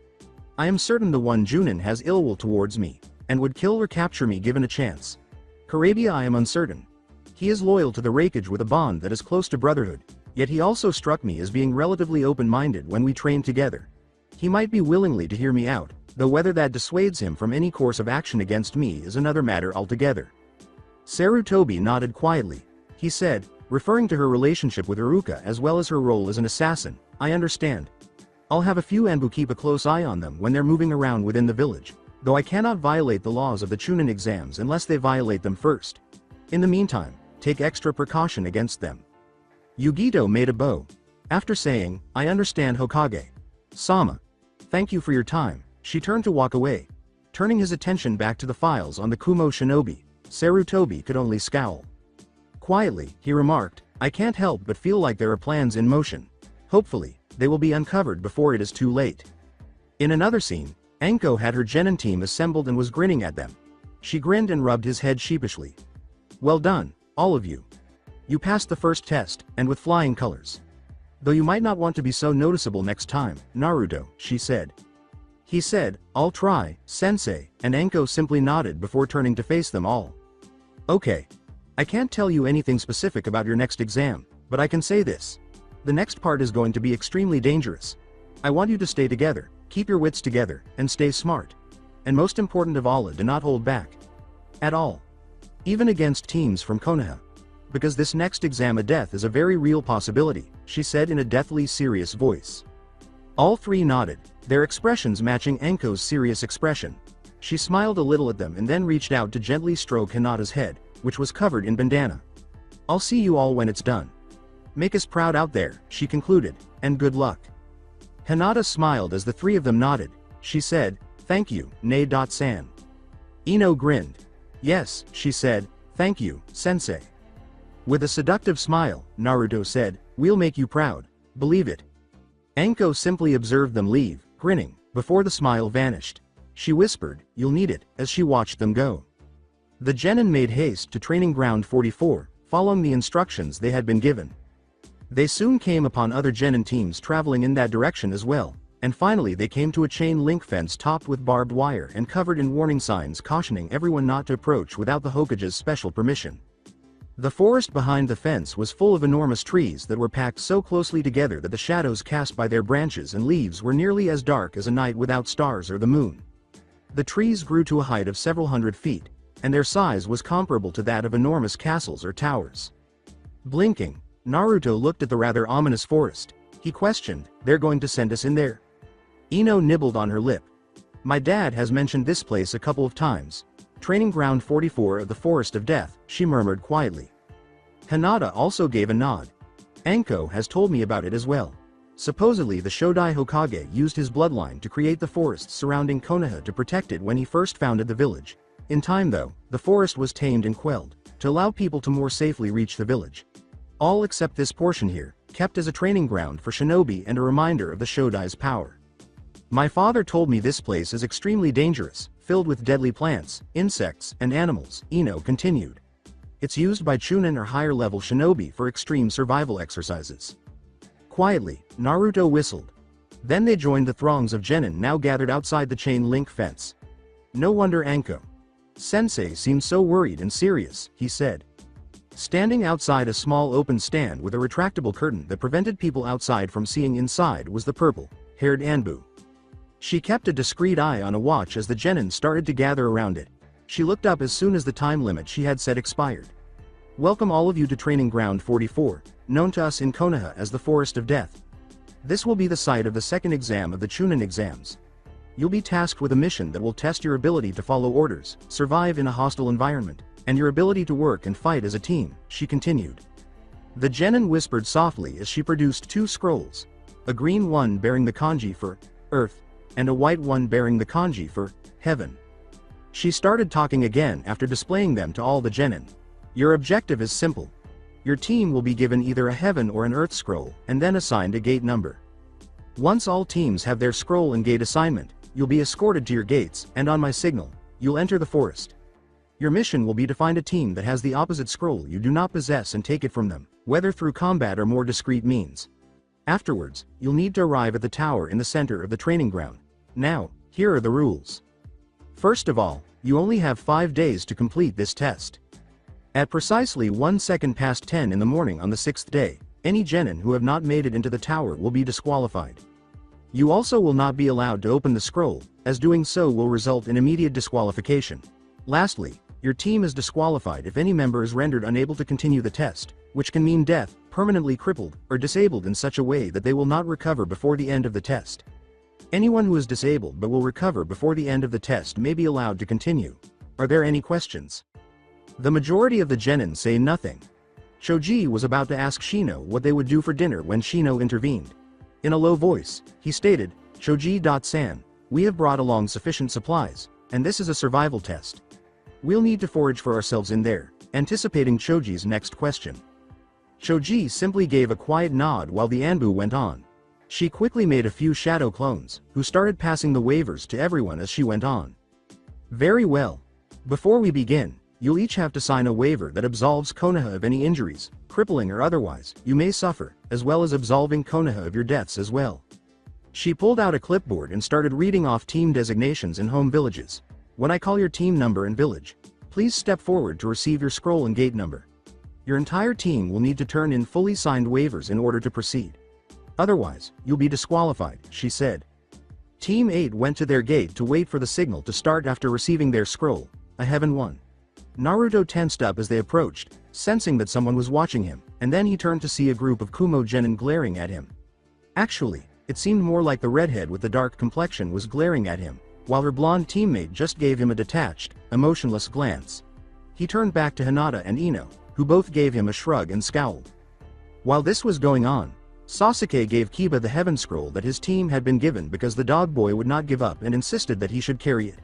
Sasuke almost ran into Kusa, a tall, lean kunoichi form, as his group made their way to their gate. Kusa tipped her wide straw hat up. "My apologies. I should have watched where I was going," she replied. As the Kusa kunoichi watched him go, Sasuke just grunted and continued to watch. Then, with an unusually long tongue, he licked her lips. The purple-haired Anbu turned on an intercom system that was linked to speakers fixed to each gate as the teams finished up and gathered in front of their gates. She stated, "Get ready for the start of the second exam," and she reached for a button. She touched it, looked at the time, and then pressed it. As the gates closed and the forest of death became accessible, alarms sounded at every one of them. The teams moved in swiftly, and before long the gates closed and they were all lost in the shadows. In search of higher ground, Team 8 hurried to the tree branches, but Hinata used her Byakugan to scan the area for any potential threats, human or otherwise. She nodded to her teammates, seeing none. With a slight lean against a tree trunk, Ino said, "All right, so what's the plan?" Naruto was crouching on a nearby branch. "In my opinion, there are 3 possibilities," Naruto remarked. Option 1 is we simply go out now and try to find a team that has an Earth Scroll, and take it, before heading to the tower. Option 2 is we find ourselves a place to make camp, and then after establishing our base camp, we either lure other teams to us or we go out hunting. Option 3 is to simply head for the tower, and set an ambush there, waiting for teams who either have both scrolls, or have the same plan as us to arrive, so that we can ambush them. Naruto went on as Ino and Hinata nodded. The problem is everyone else will be thinking along one of the same lines as well. Some of the teams are properly out hunting right now, while others are establishing camps. We probably won't see many going for the ambush plan though until a day or 2 have passed. "So, what do you 2 think?" he inquired. "I'm not sure if going out and hunting targets is entirely a safe bet. If we get into a fight, we could come out injured, and then we wouldn't have a good campsite to rest and recover. We'd have to find one while injured," Hinata stated. "And I'm not sure if setting up a camp and then going hunting is a good idea either. We could end up being caught by surprise while setting up our camp, or someone could find it and set up an ambush for us while we're searching for other teams," Ino said. A hand was placed to Naruto's chin. "Heading towards the tower now will allow us to get the jump on teams coming in, and we'd be less likely to be discovered. But we'd be relying entirely on finding a team and ambushing them. Needless to say that teams that come in will either be the stronger or luckier ones. But we should have the advantage of being fresh compared to them," said Naruto. "It seems like the best course of action, then," Ino remarked while adjusting the Senbon launcher concealed beneath her sleeves. "So which way to the tower?" Naruto took out the map of the forest that had been given to each team along with their scrolls. "We came in from a northeastern direction, so if we head on a south by southeast course, we should near the tower," he stated, pointing to the map. "So we're going to set up an ambush then?" he inquired. Naruto smiled as both girls nodded. He made the cross-shaped hand sign for the shadow clone jutsu and watched as 30 of them appeared. "Okay. But still, no sense in relying solely on that plan. Hinata, how about you check our surroundings periodically for other teams? And I'll send out shadow clones as well to keep an eye out for teams or leftovers from battles. Maybe we'll get lucky that way," he said. With a smile, all 30 of the clones lifted their hoods and pulled the scarf Hinata had knitted for Naruto over their lower faces. Then, they vanished into the trees, leaving the 2 girls alone with the original Naruto. They all lifted their hoods together and made their way toward the tower. Meanwhile, in another section of the forest, the group of Kumo Chunin, disguised as genin, were formulating their own scheme. The group's leader had determined that maybe it was time to include a side goal in their mission to investigate Konoha. "I'm telling you, it'd be perfect. There's never been a Hyuga captured who didn't have the cursed seal on them, and every time we did, the cursed seal was activated and they died before we could study them. This girl, however, has a different seal. One that doesn't work the same way. We kidnap her, and we can study the Hyuga's Byakugan in depth," he continued. "Raikage Sama will reward us handsomely, and it'd be a black eye on Konoha and the Hyuga." "Yeah, but you know Raikage Sama already has an operation going to get the Byakugan for Kumo. Do we really want to jeopardize that?" the other 2 replied. "We're not going to jeopardize it. Konoha has no idea, and she's not part of the Hyuga clan. Either we succeed, or we fail, but claim we were simply taking part in the test, attempting to capture them for their scroll. Besides, you saw how easily they caved when Raikage Sama made his demands back during the diplomacy mission. They'll cave again instead of going to war," the commander grinned. The other 2 Chunin exchanged a sidelong glance and shrugged. "All right. But we'll still need to find them in this mess." With a smile, the team leader said, "We will. We've got 5 days to do it, and this forest isn't that big," before sending his group off to locate their reward. In another place, the Kusa Kunoichi knelt with her 2 fellow countrymen and smiled. She said, licking her lips with her unusually long tongue, You both know what to do. Hunt down the Konoha genin, and have some fun. I'll handle our target," as her two allies nodded and left. Grinning, she made her way to locate her objective. Instead of looking for opposing teams, Neji Hyuga led his group into the forest with the goal of locating a meeting place to serve as a base of operations and camp. But he couldn't help but smile to himself as he did. Looks like fate was on the side. Hinata, that weakling outcast, was here, and he would love to find her and destroy her, in the forest or, if necessary, in the finals. He personally hoped it would be in the finals, where he could humiliate her in front of everyone and show her the true depths of devastation and humiliation she truly deserved. So that she would understand, as he did, that resisting fate is futile. All he wanted was for her to remain a member of the main branch so that they could also witness what would eventually happen to them. Neji knew that at some point, the main branch of Hyuga would fall into the hands of those who had humiliated, punished, and enslaved Tama, perhaps not in his lifetime. He located a clearing and descended to it, accompanied by Tenten and Lee. He nodded and looked around with his Byakugan. He said, "This is a good spot. This will be our rendezvous spot," and the three of them started marking landmarks right away so they would know where their chosen campsite was. After that was finished, Neji gave them a nod. "Let's split up and begin searching for teams to hunt down." Tenten rolled her eyes and let out a sigh as he walked off in one direction. After saying, "Yeah, good luck to you too, Neji," she turned to face Lee. "Good luck, Lee. Be careful out there," she stated. As Tenten hurried off in a third direction, Lee exclaimed, "Thank you, Tenten-san. Be careful as well," and hurried off in another. Unaware that another team was snooping on them, Team 10 was currently talking quietly about their plans while standing close to the base of a tree. One of them, an Iwa genin, grinned and said, "Hey, get a load of these losers. Stupid tree huggers have no idea we're here." Another said, "Yeah, must feel real safe in their natural environment." But the team's Kunoichi scowled silently. Quietly, she said, "I don't know. Can they really be that dense, to just stand out in the open?" And then gasped when she felt something hit her. She cried out as she quickly grabbed at it and pulled off a huge leech. Her two allies blinked, then yelled as the ferocious giant leeches soon attacked them as well. Shikamaru laughed aloud. They could hear the genin scream in terror. "Good thing you found those leeches, Shino. Let them do the work for us," he remarked.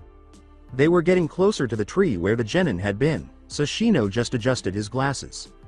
The Iwa genin had fallen to the ground, clawing desperately to free themselves from the leeches, only to be immobilized as Shikamaru knelt beside them, his shadow reaching out to meet theirs. "Kagemane no jutsu, successful," he grinned. Holding the three of them in place, Shino approached them carrying Choji. "If you wish for me to remove the leeches, you will tell us what scroll you are carrying, and if it's the one we want, forfeit it to us. Otherwise, we will wait for the leeches to render you unconscious from blood loss," he said in a monotone voice. "If it comes to that, you'll likely die from lack of blood." One of the male genin exclaimed, Fine. Fine. We've got a heaven scroll," while he furiously peered toward the Kunoichi's supply pouch. Choji approached and carefully took it out of the pouch, discovering the scroll. Choji held it up to Shikamaru, who was carrying their earth scroll, and said, "It's what we need." Shikamaru nodded to Shino and said, "Hey, pretty easy. Hopefully we'll be at the tower in no time." As Shino deployed his insects, the leeches were swarmed by tiny insects that released pheromones that repelled them, causing them to fall off the Iwa genin and wriggle back towards the trees. The second male genin from Iwa snarled, "You think we'll just let you leave now though?" "That seems like the right answer," Shino stated, glancing at them. "All of you are suffering from blood loss now, and will be exhausted compared to us. What's more, we have the upper hand in already having your scroll, and currently holding you prisoner. If we wished, we could easily kill the three of you now while you're helpless. However, if you agree to not attack us, we'll leave you a few blood replenishing pills. Though we will confiscate your weapons and supplies and leave them elsewhere, to ensure you're slowed in any pursuit of us. I would suggest simply accepting that you lost, and live to fight another day," he continued. The Iwa genin glared at Team 10 while Choji took out a vial containing a few blood replenishing pills and placed them close to them before starting to take out their supply pouches. After that, Shikamaru unleashed his jutsu, and Team 10 hastily fled, dispersing the kunai, shuriken, and other items they had taken to make the Iwa genin work for their equipment. After completing that, they hurriedly made their way to the forest center, eager to complete their mission. While this was going on, Team 7 was meeting out of sight in a little clearing encircled by shrubs and trees. Kiba had gone to relieve himself shortly after entering, and a genin from an AIM genin team had attempted to pose as him and rejoin the group. However, he was caught because he was missing his Akamaru and was wearing his kunai holder on the incorrect leg. The group had agreed to come up with a passphrase so they could all be identified after he was driven away. Alright. So if we get separated, we'll challenge each other with a question when we reunite, and if the person doesn't know the answer, do not trust them at all, Sasuke replied. The question will be, when is the right time for a shinobi to strike, and the answer will be, a shinobi waits until the time is right, until an enemy's guard and defenses are down, and he lies asleep, his weapons forgotten. That is when a shinobi strikes. Do you both remember it? Sakura nodded and Kiba said, yes, I understand. Yeah, of course, Kiba exclaimed, cursing Sasuke in his head for employing such a long passphrase. How was he meant to recall that? All right, let's go, Sasuke said as he straightened up. We should hurry and try to find a good campsite, or a team to get a scroll off of. Sakura asked, how should we go about it, if we run into a team? While Sasuke paused to consider. Well, Kiba can probably lead us to any nearby teams, thanks to him and Akamaru. We should try to approach silently, and see if we can get the drop on them first. If we can't simply sneak the scroll away from them, we should then try to gauge their strength, and come up with a plan then, he stated. Kiba simply gave that a nod. He grinned and said, yeah, leave it to me. My nose will lead us straight to them, relishing in his slight of Sasuke. Sasuke nodded curtly. He said, then let's go, and the group set off, not realizing that a bamboo tube protruded from the ground not far from where they had been standing. Now that tube was moving. It was clear that someone had been underneath the entire time, listening. A shinobi materialized in front of the cat. Masked Anbu via Shunshin as she was silently awaiting the first status reports on the participants in the Forest of Death outside the forest. Neko.san. Forgive the interruption, but we have a problem, he replied. We've discovered 3 dead bodies not too far from here. They appear to have been killed with a bladed weapon of some type and their faces were removed. Neko got up and scowled behind her mask. She inquired, how were their faces removed? It is like they were simply erased from their faces, as if nothing existed except skin. We however were able to retrieve their ids. They were one of the genin teams from Kusa, he stated, presenting the identification cards. Neko's scowl got deeper as she started to examine each one. She touched the radio around her neck and said, this can't be. We admitted this team into the forest. Unless. I want you to contact Hokage Sama immediately and tell him we have intruders in the forest. This is Neko to Embu Unit 3. Converge on my position and prepare to enter the Forest of Death. We have potential infiltrators within the Chunin exams. Kiba blinked and stopped inside the forest, and both he and Akamaru perked up and looked around. Smelling the air and straining to hear, he said, wait. There's something out there, while Akamaru appeared to be following suit. Sakura and Sasuke both looked around and asked, what is it? Kiba continued sniffing but blinked when Akamaru began to whimper and cower inside Kiba's jacket out of fear. He questioned, Akamaru? As the dog let out a whimper, he uttered, what? But that's not possible. Sakura worriedly asked, what? As a breeze began to blow around them, what is wrong? He uttered, he's detecting a massive chakra source. Light beyond genin. It's bigger than Kakashi-sensei's, but as Akamaru let out a howl, his eyes widened. It's spiking. Sasuke yelled, everyone scatter, as the 3 leapt in various directions. The breeze that had been blowing through the trees at that precise moment became a gale as a huge wave of compressed air tore through smaller tree trunks and branches. This wind gust carried everything violently along, ripping grass and leaves from branches and dirt from the ground. Reacting just in time, the 3 genin took some cover behind the massive, sturdy trees surrounding them. Even so, the wind and flying debris whipped at them, almost dragging them out of the cover and leaving light cuts and bruises where the branches and rocks struck them. It ended just as abruptly, and the genin reluctantly emerged from hiding. Without delay, Sasuke pulled out his kunai and aimed it towards the other 2. Passphrase, now, he insisted. Kiba yelled angrily, what? Dude, we weren't replaced by anyone. As Sasuke watched Kiba with his kunai aimed at him, a nearby feminine chuckle seemed amused. The Kusa Kunoichi stepped out of cover and said, sadly, your canine friend is right. I had every intention of blowing at least one of you away to take their place, but you sensed my jutsu quickly enough to avoid that. She licked her lips and removed her straw hat, tossing it to one side. Yet, I guess playing with all 3 of you will be more fun than just playing with 2 of you, she said. Kiba brashly remarked, hey, check your sight crazy lady. There's 3 of us and only 1 of you. something that Sasuke and Sakura didn't have together. Sakura worriedly bit her lip as she slid 1 foot back, assuming a better stance to attack or retreat, one hand ready to grab a kunai. Whoever this person was, they were the ones who had used that jutsu, which was so strong that only a person with a Junin rank or above could have used it. This indicated that it was not genin. They couldn't handle someone so much bigger and more dangerous than this. The same conclusion was being reached by Sasuke himself. Holding onto his kunai, he demanded, "What do you want?" The Kusa Kunoichi pulled out an earth scroll and said, My, I would think it is obvious, wouldn't you?" Before doing something that caused them all to gag in disgust, she said, "I want your scroll. And obviously you want mine. It's the one you need, isn't it?" She smirked at them as her jaw snapped back to normal after swallowing the scroll and opening her mouth much wider than a person should be able to. Kiba remarked, "You are one seriously fucked up lady," while the Kusa Kunoichi continued to smirk.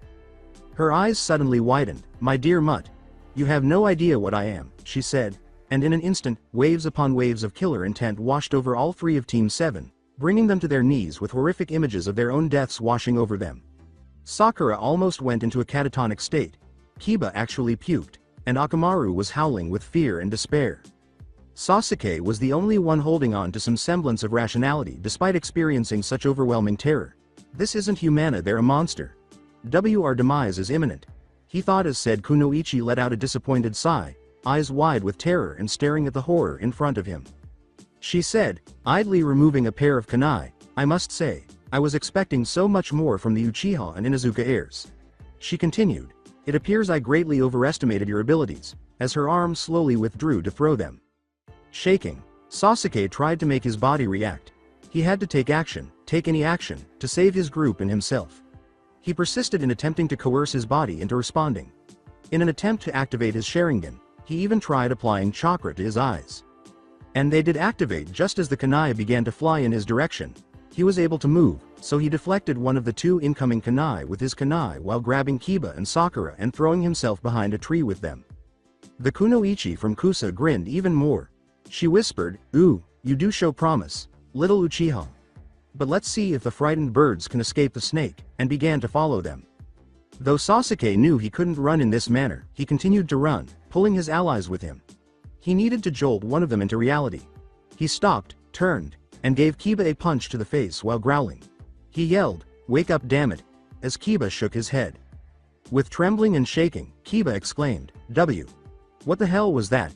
Kiba turned to face the path they had taken earlier, while Akamaru remained buried in his coat and would not come out. What the hell was that back there? Now that Sakura was in his arms, Sasuke remarked, "Something we don't want to deal with. We need to move, and move fast. Can you keep up?" Kiba gave a shaky nod. He said, "Let's get out of here," and the 2 of them took to the trees as they ran. But before they could go much farther, a gigantic snake the size of a building collided with the tree in front of them, stopping their progress. They turned around, the snake hissing and coming after them, and Sasuke cursed. Gazing over his shoulder, Kiba panted, "It's not gaining, it's just following us," he replied.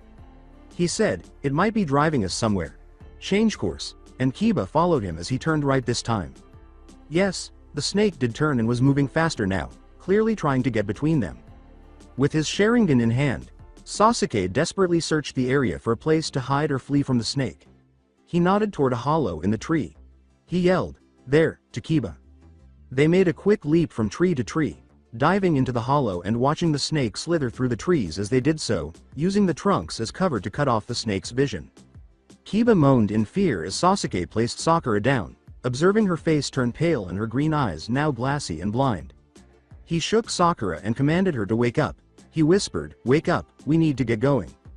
Sasuke growled, not expecting a response, and slapped her across the face. Sakura clutched her burning cheek and yelled, clearing her eyes. Breathless, she glanced around anxiously before turning to face Sasuke. Sasuke. Wada, why did you hit me?"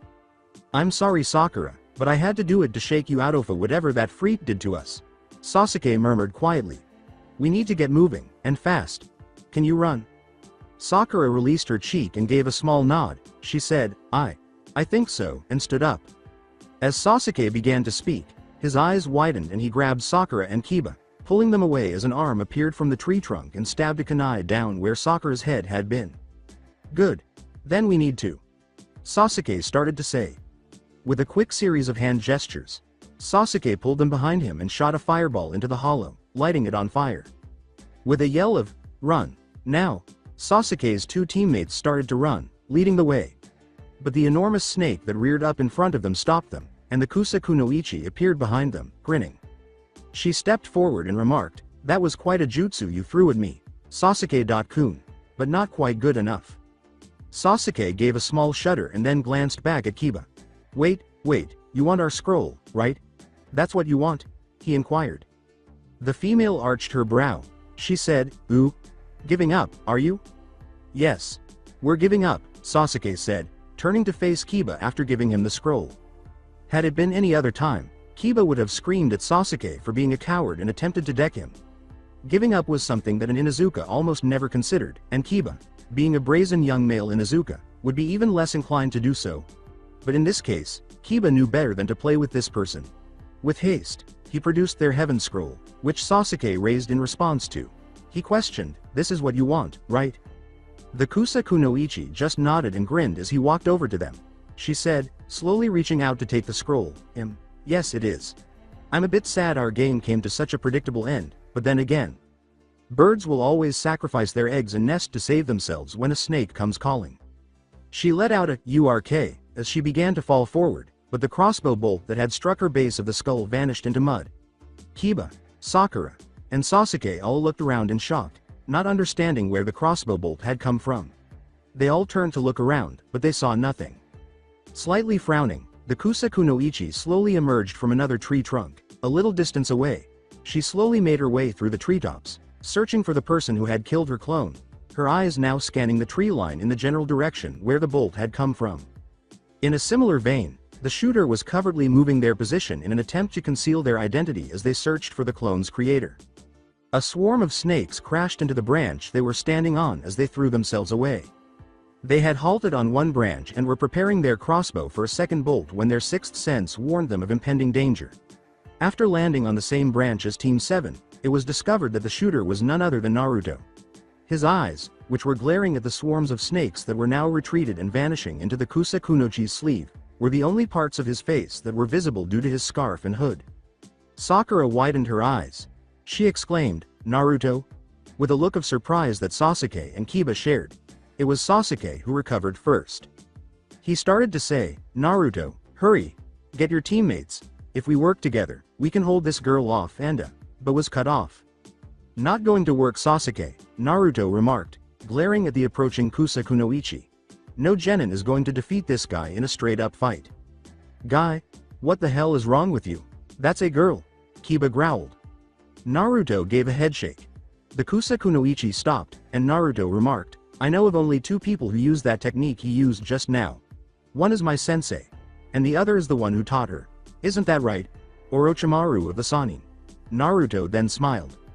"Oh my goodness, I never thought anyone would discover my true identity," she uttered, and then she reached up to caress the area beneath her eyes. "You're quite surprising, Naruto Uzumaki, but then again, my old student obviously taught you well," she continued, slowly removing her face until a new face showed through.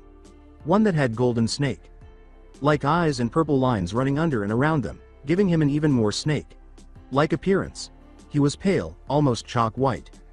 Sasuke moved away as Sakura was limited to making little whimpering sounds. Kiba, meanwhile, was shaky. Now that he knew who they were dealing with, he muttered, "No way. No way."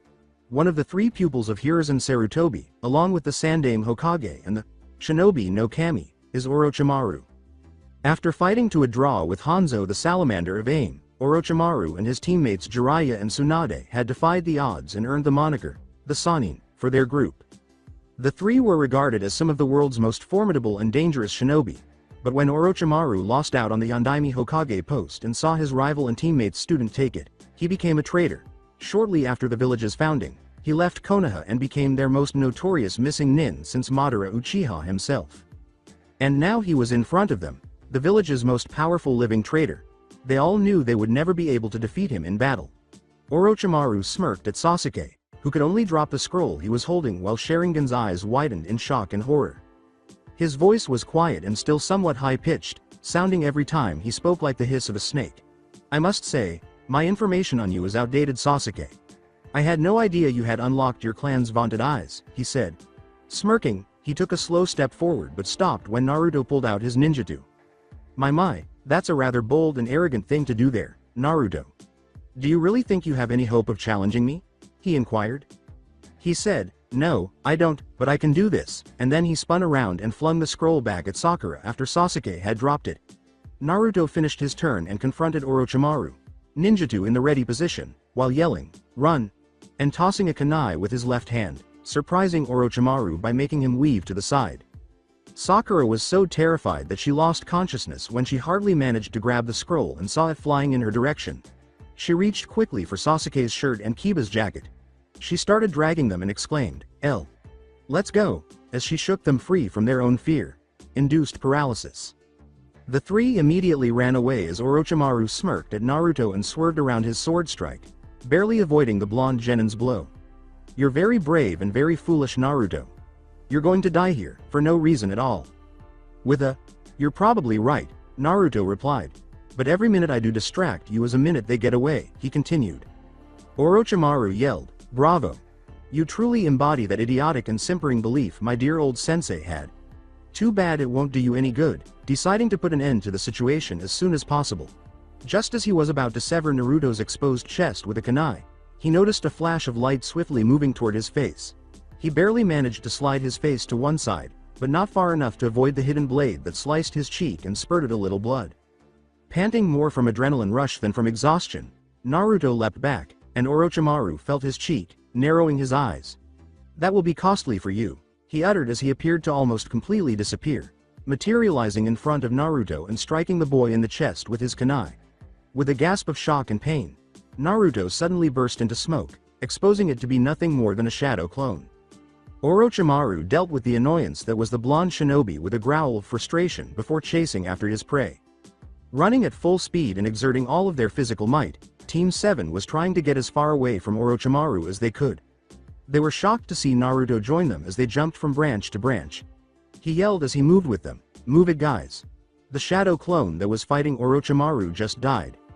As they continued running, Kiba cried out, his voice quivering slightly with fear, "Don't tell us what we already know, dope." Naturally, that's when the enormous snake materialized, slicing through the branches and sending them flying. With a loud hiss that was almost a roar because of its size, it turned to face Naruto and Kiba. When the snake crashed into the branch they were standing on, the two leapt to one side, but Kiba screamed as a piece of wood pierced his leg, sending him tumbling onto another thick branch. The snake lunged at him as he struggled to stand, staring down at him with its golden eyes full of evil. Kiba closed his eyes, prepared to die, but was knocked aside as something slammed into him from the side. For a split second, Kiba managed to see Naruto grinning resignedly before the snake's maw closed tightly around him. The snake gave off the impression of being arrogant before some dark smoke began to leak from the corners of its mouth. After that, there was a tremendous roar, a flash of light, fire, smoke, and blood, and the snake's head vanished entirely, leaving only a bleeding stump as its body just fell to the ground in the forest. Sitting there with Sasuke and Sakura beside him, Kiba could only stare in shock at the devastation he had just witnessed. Sasuke said, staring at the flaming, bloody mess, "We need to go." Orochimaru suddenly materialized and kicked Sasuke into a tree trunk.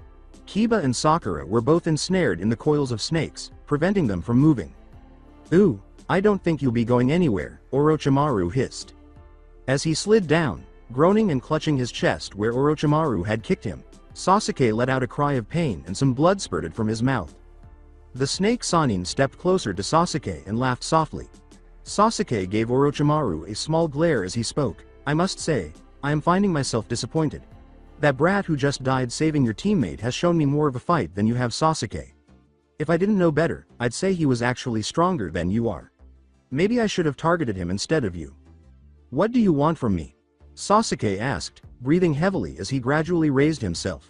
Orochimaru merely grinned. "I just want to give you a little gift, Sasuke. Or at least, I did. I thought you had potential, but after seeing this poor display from you, I'm rather disappointed. I guess Itachi was the only skilled member of your family," he said. Sasuke growled, his eyes widening with rage. He demanded, even as one hand palmed a few shuriken covertly. "What do you know of my brother?" Orochimaru, sensing he had touched a nerve, simply smiled at him.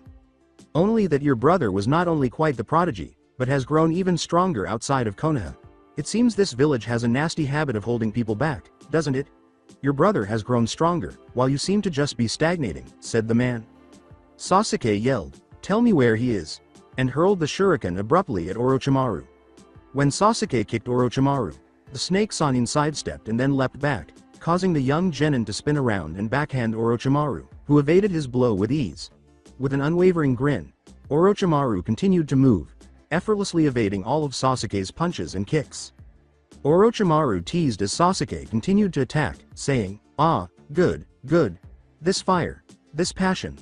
There's the potential I heard you had. This is so much better." As Sasuke leapt into the air and began making new hand gestures, he grinned. Sasuke cried out, "Kaden! Ha Senka no Jutsu! Fire Style, Phoenix Sage Jutsu!" before hurling a string of smaller fireballs in Orochimaru's direction. With a sly smile, Orochimaru returned the favor by using a scaled down version of the wind jutsu he had used earlier, which was strong enough to put out the fireballs. To his surprise, however, he saw red-hot shuriken emerging from each fireball, and the ninja stars were now rapidly spinning in his direction. He smirked as he easily avoided them and saw Sasuke react when Uchiha, the genin, fell onto a tree branch.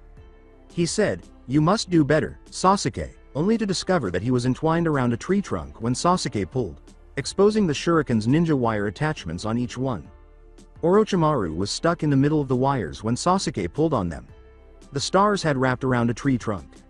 Sasuke then executed another jutsu, trapping the wires between his teeth, before rushing down the wires to Orochimaru and engulfing him and the tree trunk in flames. Flames burst around him. As Kiba and Sakura gaped, amazed at what their teammate had done, Sasuke watched his opponent as Orochimaru let out piercing screams as he burned alive. Sasuke knelt down and moved to free his teammates, satisfied that Orochimaru posed no threat at that moment. But Orochimaru's screams stopped as he got closer, and Sakura's eyes went wide with fear. "Sasuke!" the woman exclaimed, and Sasuke spun around just in time to see Orochimaru's neck stretching through the flames and his gleeful eyes bulging as he bit Sasuke's neck. As Orochimaru continued to bite Sasuke, channeling chakra into his body and leaving 3 marks on his neck, Sasuke let out a loud cry of agony.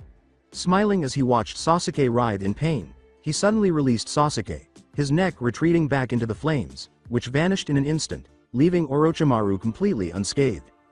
Orochimaru turned to face Sakura, who cried out, "What did you do to him?" "I simply gave him the present I promised. Power. I gave him a taste of the power he wants so badly. And once he realizes I can offer him Morea, he'll come to me," he said as he turned. He said, "I'd hate for him to die before he's ready to be my pawn," and then he vanished. "Take good care of him now." Sakura and Kiba were freed when the snakes ensnaring them both vanished. Whimpering from his injured leg, Kiba sank to the branch while Sakura hurried over to Sasuke. While Sakura futilely attempted to hold him back, the man continued to scream in agony and writhe on the tree branch, gazing fearfully and anxiously at the seal that was now visible around his neck. After a while Sasuke appeared to faint from the agony, and Sakura hurriedly tried to check his vitals while Kiba hobbled over with the piece of wood cut from his leg and a homemade bandage covering it. He asked, glancing at Sakura, "Is he okay?" She muttered, "I don't know," with concern. "But we need to get somewhere safe, so we can take care of him. How's your leg?" "It will hold. For the time being," Kiba flinched. Sakura said, trying her hardest to cheer Sasuke up. Then let's go. She would take care of moving him for the time being." Kiba trailed behind her as she moved steadily down the tree in search of a spot where she could heal her comrades. In another place, Naruto's eyes grew wide as memories from 2 different clones filled his thoughts. He stopped suddenly, and Ino and Hinata followed suit. "Naruto-kun, what is it?" Hinata inquired, observing Naruto's stiff posture. Instead of responding, Naruto used his summoning jutsu to call one of his foxes to him. The tiny fox gave a startled blink before turning to face Naruto. He was asked by the small brown fennec fox, "Do you need something?" He nodded, and the fox vanished. "Yes. Please go to Hokage Sama's office and inform him that Orochimaru is here in the Forest of Death, and that he attacked Team 7, he said. Naruto glanced up at Hinata and Ino, who were both staring at his words. 2 of my shadow clones came across Team 7 being attacked by a lone kunoichi, who happened to actually be Orochimaru in disguise. They did what they could, but they really weren't any match for him. With fear for Sakura's safety, Ino exclaimed, "We need to go help them," with concern. Naruto said, "Hinata, take point and please use your Byakugan to find them or to help us avoid anything that'll slow us down. We won't make it in time to stop Orochimaru, but we can at least protect them if they survived." Hinata nodded, activated her Byakugan, and turned in the direction Naruto indicated. The three quickly took off at top speed, jumping and bouncing from tree to tree. The idea of finding her best friend dead gave Ino a sick feeling in the pit of her stomach. The idea of losing her friend was too much for her to bear. Even though she knew it was possible in this line of work, especially after witnessing the carnage during their mission to Namiya, the idea still made her shudder. Hinata scowled a little as they continued walking, and then she abruptly stopped and began to gag. She tried to calm herself and said, "There's trouble ahead. A team of Kusa Janina, I think. They ran afoul of a bear. Two of them are dead, and it's not pretty. Their Kunoichi teammate is running for her life. We must move quickly. Team 7 requires our assistance," Ino remarked with a small scowl. Although leaving someone in need of assistance didn't sit well with her, in part, her friend was in danger. But Naruto shook his head. He nodded slightly in defeat as he continued, "We can't just leave someone like this when we can help them. We'll save the Kunoichi and then get moving as quickly as possible. I promise, Ino." The three of them turned to go in the direction where Hinata had noticed the problem. With a cry, Karen fell face first onto the ground, her glasses and her team's scroll flying forward as she tripped over a root. She struggled to seize them, putting her glasses back on, and turning just in time to witness the enormous bear roaring in triumph and rage above her, ready to devour her. She covered herself with a cry of terror. She was in shock that she would soon pass away. It wasn't equitable. She wished not to pass away. She was not even interested in taking this pointless exam in the first place. She was going to die, but her sensei and her teammates had made her do it. The roar sounded suddenly choked as she waited for death, and when she opened her scarlet eyes and looked up, she gaped in shock. Now, a purple-haired blonde Kunoichi was on the bear's back, choking the huge animal while holding fast to the chain of a kusarigama she had wrapped around its neck several times. A second Kunoichi appeared, this one wearing a lavender long-sleeved tunic and hood, and swung a naginata at one of the bear's hind legs, while a blonde shinobi wearing a black and orange hooded haori swung his ninjutsu at the other leg. The bear was letting out strangled roars, trying to shake the interloper off its back. The two shinobi stabbed the bear in the neck, and the blonde Kunoichi drove the kama part of her kusarigama into the bear's head, wounding it. The bear fell onto its front paws, unable to support its weight due to injuries to both of its rear legs. It gasped a pitiful and lifeless groan and fell over, limp. Karen Uzumaki slowly stood up, unable to look away from the three people who had just saved her life. When the lavender-clad Kunoichi approached, Karen was able to see that the girl was a Hyuga, and the blonde Kunoichi started to unwrap the kusarigama from the bear's neck. The Hyuga asked, "Are you alright?" Looking at her, Karen gave her two teammates a numb nod. She yelled, "Why? Yes. Thank you," and gave the girl a hug. She cried, "Thank you so much for saving me. Thank you," as tears began to well up in her eyes. Hinata blushed slightly in embarrassment and blinked. She said, "It's no trouble," as Ino and Naruto approached. As he was putting the finishing touches on his ninjutsu, Naruto put it back into its scabbard. "I'm glad we were able to get here in time." "I'm sorry about your teammates," he replied. Karen simply turned to face the direction from which she knew the mauled bodies of her two teammates were. She hiccuped a little and said, "It's okay. They were jerks," then turned to face them. But why did you save me? I'm not part of your village. I'm a competitor." "Who isn't really competing against us anymore," Ino replied. "It just didn't seem right to simply let you die here like this, so we came to help. Not to be rude, but we do need to get going. Some of our friends are in danger, and we need to go help them. Can you come with us?" Karen replied to Naruto. She blushed a little as she gave him a look and then nodded. "Why? Yeah, going with you probably is a lot better than staying here. What's your names?" she inquired. "Hinata," she introduced herself. "I'm Hinata Midarashi," as she completed examining Karen. "And these are my teammates, Ino Yamanaka and Naruto Uzumaki," she replied. Karen stared at Naruto, her eyes growing wide behind her glasses. She exclaimed, "Why? You're an Uzumaki?" as Naruto blinked. He questioned, "Yeah, on my mother's side." "Why? Is that a problem?" while Karen shook her head in response. "No, I simply never thought I'd see another Uzumaki," she remarked, leaving the other two stunned. "I'm Karen Uzumaki," she uttered, leaving Naruto stunned. Whoa, Ino exclaimed in shock. And at that moment, a voice came from among the trees. Well, a Hyuga and an Uzumaki. This is our lucky day. Karen and Team 8 looked up quickly, but they had to duck back to escape the shuriken and kunai rain that hit where they had been standing. With Hinata wielding her naginata in sword form and Ino drawing a kunai, Naruto swiftly withdrew his ninjutsu. They faced the three elder Kumo genin who were smirking haughtily down at them from the branch from which they had launched their attack, with Karen positioned behind them. Standing on the branch, clearly confident in their victory already, the group leader simply smiled. Listen, don't waste all of our time, alright? Just drop your weapons and surrender, and we promise we won't rough you all up too much. You don't have any chance of defeating us. Naruto simply laughed that off. You really think we're dumb enough to just give up without a fight? We wouldn't have gotten this far if we were, he replied. Hinata continued, giving the Kumo shinobi a slight glare. Besides, you really think we'll just submit to whatever it is you are planning to do to us? I knew most Kumo shinobi were as stupid as they were arrogant, but I didn't expect you to prove me right, Hinata said.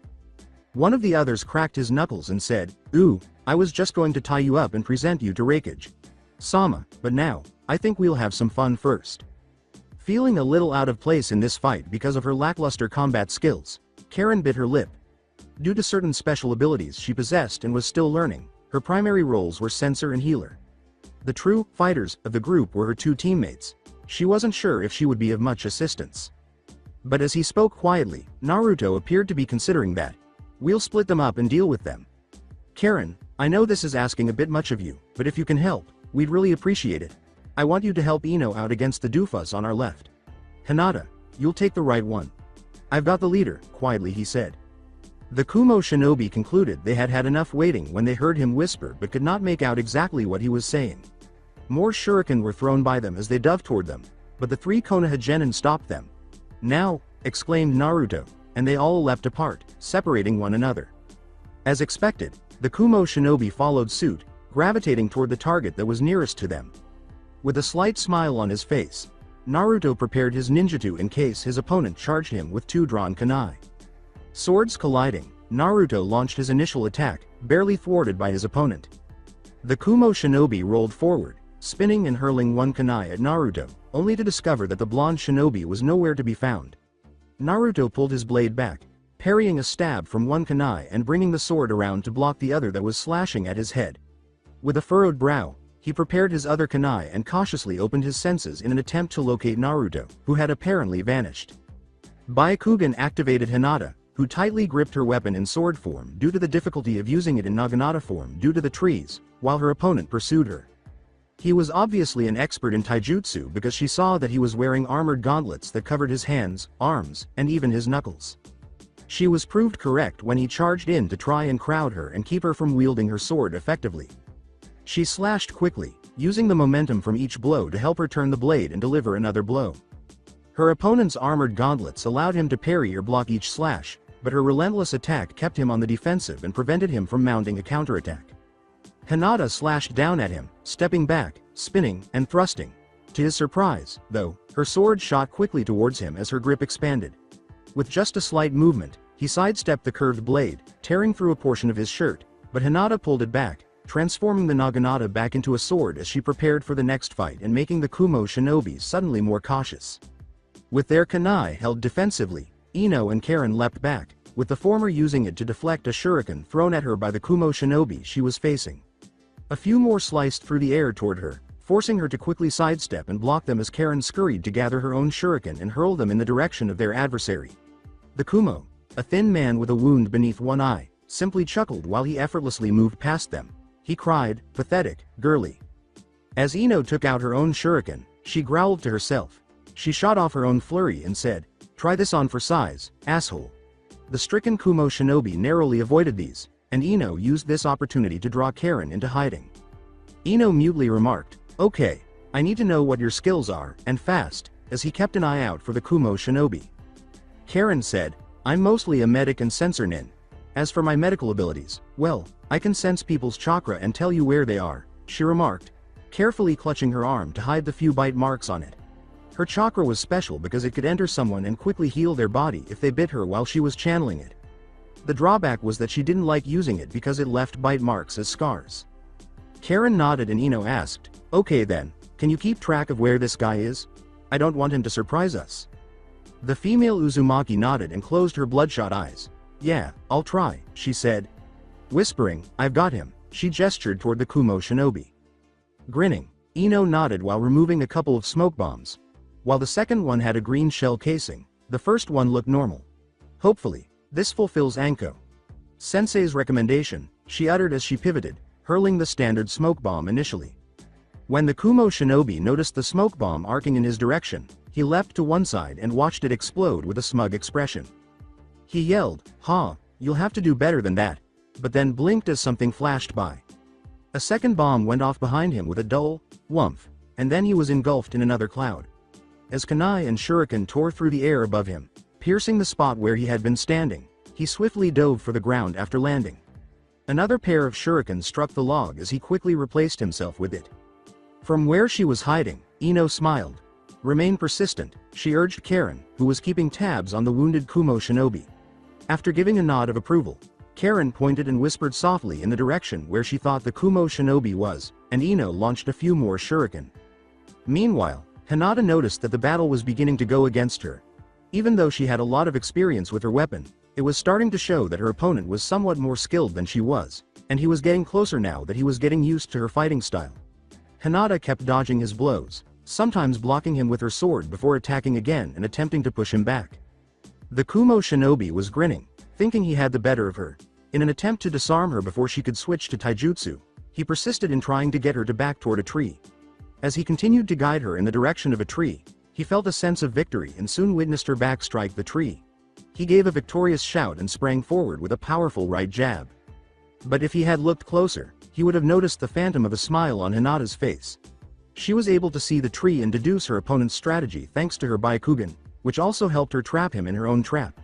Now she dropped her sword, twisting to her left hand shooting up and jabbing at his face, the hidden blade shooting out from under her arm, her right hand shooting up and deflecting his arm before grabbing his wrist, pulling on it and throwing him off balance. The Kumo shinobi saw a brief flash of light before his life was taken, and all he could do was yell in surprise. Letting go of his arm, Hinata slowly withdrew the hidden blade from his face, watching as he slumped over lifelessly before bowing her head. She saluted and said, "Rest in peace," raising her right hand to her chest. Then, she used her Byakugan to locate her teammates and hurried to assist them, snatching up her sword and putting it away. With his kunai drawn and prepared for battle, the Kumo shinobi was now standing in the open as Naruto silently hunched over on a tree branch. But Naruto had other ideas. He nodded while glancing up at another enigmatic figure. That figure gave a nod in return, then silently descended upon the Kumo shinobi with his hidden blade drawn. The Kumo shinobi sensed the approaching figure and spun, throwing one of his kunai and watching it rip into the blonde-haired figure's chest. That, Naruto, burst into flames and a crossbow bolt emerged from a bush nearby. The Kumo shinobi narrowly avoided the bolt and was forced to engage in hand combat with another Naruto. He managed to nick the boy with his kunai and cause him to burst into smoke. He whirled and dispelled a third Naruto by kicking him in the side of the head. Then, he leapt backwards just as the ground beneath him burst open, revealing a clone that stabbed upwards with a hidden blade. After using his other kunai to defeat him, the Kumo shinobi broke through multiple hand seals. Raiden. Sutarikakaji no Jutsu, 1. A swath of crisscrossing lightning bolts erupted all around the man, shocking and destroying several shadow clones that seemed to have been waiting for an opportunity to strike. Despite being engulfed in smoke, the Kumo shinobi grinned, thinking he had either surprised his opponent or thwarted his schemes. Pulling out a kunai, he was about to step out of the cloud of dispersing smoke when it parted above him and a figure dressed in black descended, driving him to the ground and driving the blade that was sticking out from under their arm into his neck. The figure had used the smoke to conceal its approach. Naruto stared down at him, watching the life drain from his eyes as he gurgled, eyes wide with panic and blood oozing from his mouth and neck. When the man took his last breath, he slowly reached up and closed them before pulling the blade back from his throat. He whispered, "Rest in peace," and turned to walk away. Karen was using her senses to track their wounded opponent, and Ino was using her ranged weapons to strike while keeping the man moving as they ducked from sight. With a smile, Ino realized that her strategy was beginning to take effect. He was beginning to move more slowly. This was also noticed by the scarred Kumo shinobi, who found it more difficult to avoid the girl's blows. Was her condition improving? No. He felt his heart pounding and appeared to be moving more slowly. However, why? She hadn't thrown anything at him. That's when it finally got to him. The smoke cloud he'd flown through. Poisonous. She'd used a smoke bomb made of poison. With a curse, he hastily sought refuge and reached into one of his pouches to retrieve a universal remedy that was distributed to the majority of Kumo shinobi in the area. Although the poison inside of him wouldn't completely disappear, it would be sufficient to lessen its effects and let him get away. The former Hyuga heiress materialized before him with an arrow already drawn from her bow, just as he was taking the antidote. He let out a painful scream as she shot it, the arrow piercing his arm and embedding itself in the tree. A shriek that grew louder as 3 more arrows struck, pinning not just his legs but his other arm as well. As Ino, Karen, and Naruto joined Hinata, she fastened her bow and observed the now pinned and injured Kumo shinobi. While Ino was stone-faced, having grown accustomed to such sights following the mission in Namiya, Karen blinked and cringed at the sight of the arrows piercing the man's limbs in such a way. Hinata advanced with her hidden blade out, and Naruto, who was more accustomed to it, took command. She tickled the man's throat with the blade while holding it beneath his chin. So a one attempt wasn't enough for Kumo, and now you're after me again, huh? He replied. The man just glared at her, panting slightly from his wounds. He growled, "Fuck you bitch," but Hinata responded with a slap across the head. Language, there are females present, she stated.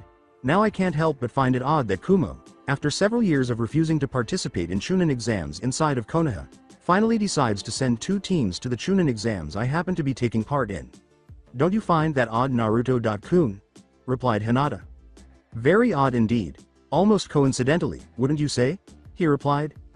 Very coincidental, Hinata said, glancing at him in agreement. So I want you to tell me what exactly Kumo is planning regarding me, she replied. The shinobi from Kumo laughed. Or what, you'll kill me? Won't get any answers out of me then, he grumbled. Hinata merely gave him a mirthless smile that stayed out of her eyes. She said, her other hidden blade extending and tickling around the man's crotch. Oh, I'm not going to kill you. I'll just merely make you wish you weren't born. Maybe I'll start with something that all men seem to hold precious. Hinata snorted as the Kumo shinobi suddenly became much less confident. She backed up and turned to face Ino. You seriously thought I'd sit here dirtying my hands torturing you? Did you forget who my team member is? She said. She questioned, want to do a little mind dive? Ino gave a nod. Saying, my pleasure, she gestured with her hands to demonstrate her clan's jutsu. Shintenshin no Jutsu. As her body sagged, Naruto intervened, causing the Kumo shinobi to tense up and temporarily lose focus in his eyes. After placing Ino down, Naruto turned to face Hinata. He started to ramble, saying, I have to ask. Would you have? Hinata gave a headshake. No, I was bluffing. Anko. Sensei suggested I learn how to intimidate opponents to weaken their resistance, making it easier for Ino to infiltrate their minds. I might be able to better handle killing people, but I don't think I could ever torture anyone, she said quietly as she examined the body of the Kumo Shin. Karen picked this time to visit. She decided to make something clear because she didn't see any enemies pursuing them. Excuse me, but are you really an Uzumaki? Asked Karen. Naruto gave her a look and gave a nod. Yeah. Naruto Uzumaki, son of Kushina Uzumaki, he replied. My mother came to Konoha when she was a young child, and was a shinobi here. Karen mutely remarked, I see. I never thought I'd see another Uzumaki again. My mother was an Uzumaki, and we were allowed to join Kusagakure no Sato. However, the village found out about a special talent my mother had, and forced her to keep using it for the village, in order to allow us to stay. Unfortunately, they pushed her too hard, and she died from overusing the ability. When they found out I had the Sumaya Talenta, they turned to me, and forced me to use that talent for Kusa, Karen said quietly, gently grasping her arm as she spoke. I always thought we were the last Uzumaki, but well, I guess that's not true anymore. To be fair, this is as big a shock to me as well, said Naruto. Heck, I didn't even know we had a clan until the academy, because I grew up an orphan. And I definitely didn't know there were other Uzumaki out there, he continued. But if you've got this special talenta, why is Kusa putting you into the Chunin exams? Wouldn't they want to keep you in the village to protect it? They wanted me to be a shinobi so I could defend myself. They've kept me mostly on local missions in or around the village, learning how to defend myself and strengthening my chakra. But you can bet though that they'll probably lock me up in the village soon enough, Karen said as she looked down. I didn't even want to come to this stupid exam, and now my team is dead as stupid jerks, she murmured. At that, Naruto blinked and scowled. You sound like you don't have any love for your village. She yelled, I hate them. They don't see me as a shinobi or a citizen. They see me as an asset to be used until I'm drained and then cast aside. Just like my mom, before turning to turn away and shedding a few tears. I apologize, she muttered. Hinata put her shoulder to his. Karen gave her a weak nod in response. Hey, it's understandable. You've been through a lot here, what with your team being killed and you almost dying, and then the Kumo shinobi? I'd be pretty emotional right now too, she said. The Kumo shinobi gasped at that moment, and Ino shivered and opened her eyes, but before he could move, 3 Naruto clones materialized. While the third person started to remove the arrows and bandage his wounds, the other 2 pinned him down. As she stood up, Ino gave the Kumo shinobi a glare. Naruto noticed her scowl as she approached their group. I take it you didn't like what you found? He inquired. He's not a genin. He's a chunin. All 3 of them were chunin, posing as genin. They were ordered here by the Raikage to gather information for some operation or mission. I can't tell you much more than that, because he didn't know much more. I do know this particular asshole had some sick plans for me, Hinata, and Karen though, she said. She stooped to take something out of his pocket. She said, he also happened to be the one with their scroll, while holding an earth scroll in her hands. The Kumo shinobi recoiled at Hinata's glare, and Naruto scowled a little. Are you sure they were chunin? He inquired, a little taken aback given how easily they had defeated them. At that, Ino gave a nod. Yeah, they were chunin, but not by much. From what I learned in his mind, Kumo has a habit of having rookie chunin squads pose as genin teams to infiltrate chunin exams to spy on the villages they're infiltrating. Most of the chunin they select for those missions were genin not that long ago, including our friend here. Smarta for an asshole village apparently intent on stealing everyone else's bloodline, said Naruto. At least we know what to do with him now, hinted Hinata, smirking a little. I'm sure Ibiki-san will have fun getting to know our friend here better. The Kumo shinobi shook wildly at the mention of Ibiki. He began, why you can't do that? The laws of the chunin exam. But was cut off. Were ignored by you and your cage when he had chunin infiltrate an exam meant for genin, said Naruto. You don't get to hide behind the laws after you've broken them. I'll have my clones take him out of the forest, along with the bodies of his 2 friends. In the meantime, we need to hurry and try to get to Team 7. Karen-san, do you want to come with us, or would you like to go with my clones? He inquired. As the 3rd clone went off to gather the bodies, Karen turned to face Naruto, Hinata, and Ino. The 2 clones pinning the Kumo shinobi had lifted him up. I'd like to stay with you all, please. I'll do my best to help you out, if I can. All right, then, let's get moving, said Naruto, and the 4 of them hurriedly made their way out, the clones taking their prisoner with them, first of all. Meanwhile, Team 10 was moving fast in the direction of the tower. Since they already had their 2 scrolls, they were taking extra precautions to avoid other teams so as not to risk getting hurt or losing. But Shino stopped as they were moving through the trees, and the other 2 followed suit. What is it, Shino? Inquired Shikamaru. Shino looked to the left with his head turned. My insects have detected a large amount of residual chakra, as well as blood. Off in that direction. The chakra is highly unusual, he whispered quietly. At that, Shikamaru scowled. The whole thing bothered him, so he asked, so what, you want to investigate? It would behoove us to possibly study a potential adversary's handiwork or to verify that our friends are not dead, Shino whispered quietly. Shikamaru, unable to refute the argument, simply sighed as they veered off in the direction Shino had directed. They soon came to a clearing, but when they saw what was there, they stopped in horror. In front of them lay the crushed remnants of what were formerly shinobi, but could clearly no longer be classified as such. The 3 bodies in front of them looked as though they had been crushed. They were twisted and horribly deformed, with broken bones poking through the skin and organ fluids oozing from all of the openings. At that moment, Shikamaru started breathing heavily, almost hyperventilating, and Choji turned and started vomiting. Shino's breathing quickened as well, and his insects moved slowly toward the corpses, using what little chakra remained. While his insects were doing this, Shino barely succeeded in beginning to evaluate the situation. He observed that there seemed to be some sand on the ground, and he studied one small pile carefully as he moved to it. Thisa is not dirt, it is sand from the desert. I think this was the handiwork of the Suna team, he continued. Shikamaru stared at the corpses and tried to gather his thoughts. There was a twisted expression of pure terror and agony on the face of the only one whose features could still be recognized. He stated, I don't think this was the result of a fight, while examining the severely disfigured face. Thesa, this guy's Faisa, he was absolutely terrified, like he knew what was coming. I'd say this almost was an execution, he murmured. As one of his insects came back, Shino looked up from the sand. The residual chakra left from behind is incredibly potent. Far beyond that of normal chakra. Whatever did Thesa, it was most definitely not a normal jutsu. Choji staggered over slowly, swishing water around in his mouth and spitting it out fast. Great. Please, could we go? He muttered, his voice trembling. Shikamaru turned to face Choji and nodded. Yeah, he's right. Let's get going and pray that whatever did this doesn't come after us, he replied. After leaving the horror scene swiftly, the three of them were shaken by what they had witnessed and were beginning to realize just how dark the world they were now a part of really was. In the meantime, Team 7 was currently dozing off in the space beneath a sizable tree large enough to accommodate all three members reasonably comfortably. Even so, none of them were doing so right now. Sakura was carefully changing the bandage around Kiba's leg wound as he was wincing softly. Behind them, Sasuke was lying flat, trembling and shivering from heavy sweating, and his bite mark from Orochimaru appeared to be inflamed. Sasuke had not responded at all during their battle with Orochimaru, which had lasted for several hours. Sakura did the best she could with the medical supplies and knowledge she had, finishing the process of tying the new bandage on. When she was done, she questioned, "How does that feel?" Kiba moved his leg and winced. "More comfortable, but not by much," he muttered under his breath. "How's he doing?" With a quiet, "I don't know," she turned to face him again. "He said he's got a horrible fever, and seems to be in some type of coma. I don't know what to do except try to get his fever down. And that seal looks bad on his neck. Who knows what it's doing to him?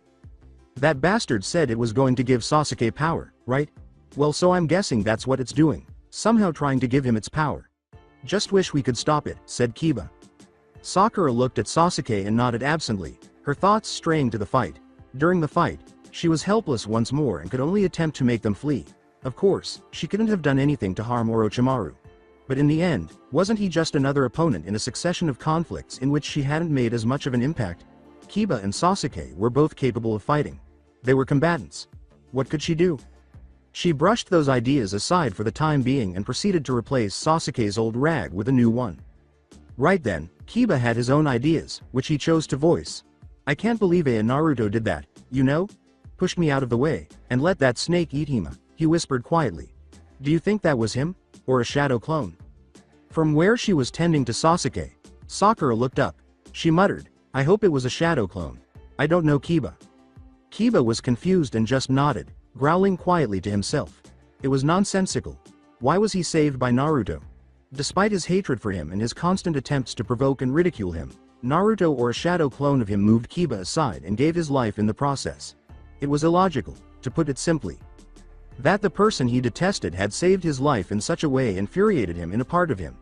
However, a part of me felt bad about those ideas because, during their whole friendship, Naruto had done nothing but protect Hinata during their first taijutsu duel. And yet, Kiba had attacked Naruto with a grudge because he believed that Naruto posed an unworthy threat to his authority and status as an Inuzuka and shinobi. The youthful Inuzuka simply pounded his fist against the floor in exasperation. Why wasn't this an easy task? It ought to be easy, however, it wasn't. And the fact that it wasn't annoyed him. Akamaru looked up at that moment, growling softly as if he could sense something outside. Kiba opened his ears and sniffed as he turned to face the opening. He said to Sakura in a low voice, "We're not alone. There are some unknown people out there. Probably a foreign team." She turned to face him with a hint of fear. She mutely remarked, "We're in no shape to fight," and Kiba nodded. Sakura patted the area where their heaven scroll was stored in her supply pouch and said, "I guess we'll need to give them our scroll, won't we?" Kiba gave a quiet nod. "Yeah, I guess so," he remarked as Sakura moved cautiously outside, one hand poised to seize a kunai at any time. There were 3 genin outside, all dressed in matching gray and black pants with a camouflage pattern, a scarf of the same color and design, and a headband featuring a musical note. The leader stood with his back to the viewer, covered in bandages except for his left eye and ear and wearing a purple top with long sleeves that reached his hands and resembled a strange furry cape. Another boy, to his right and behind, had black hair that was spiky and was dressed in a black forearm band and a yellow tunic. Like top. To the leader's right stood the third member, Akunoichi, whose long black hair reached almost to her feet and was tied near the base with a purple ribbon. She also had on a light dull green sleeveless top. The one in front of her studied Sakura. He insisted, "Where is Sasuke Uchiha?" Sakura scowled, feeling more tense than before. With her hand resting on her kunai holster, ready to draw at a moment's notice, she asked, "What do you want with him?" The other male responded with a smirk, "That's none of your business," to which the leader replied.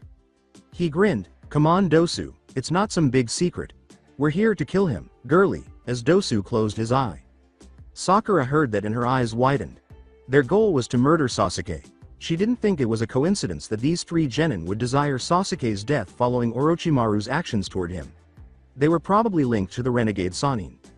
Almost before her rational mind could comprehend what she was going to do, she quickly drew her kunai and assumed a ready stance. However, another part of her knew that she had to stand by her teammate regardless of her uncertainties or self-doubts. She stood ready, her green eyes glaring slightly as she gripped her kunai. She asked, trying to sound brave, "You work for that snake Orochimaru, don't you? You know what he did to Sasuke-kun." When the three shinobi heard her mention Orochimaru, they all tensed. As soon as Dosu heard that, his eye narrowed. What did Orochimaru-sama do to our target? If he had already interacted with them, why would he order us to kill him? Why didn't he act at that time? This doesn't add up, he thought to himself. Zaku merely snarled. His hands slightly raised, "It doesn't matter Pinky. Give us the Uchiha," he exclaimed.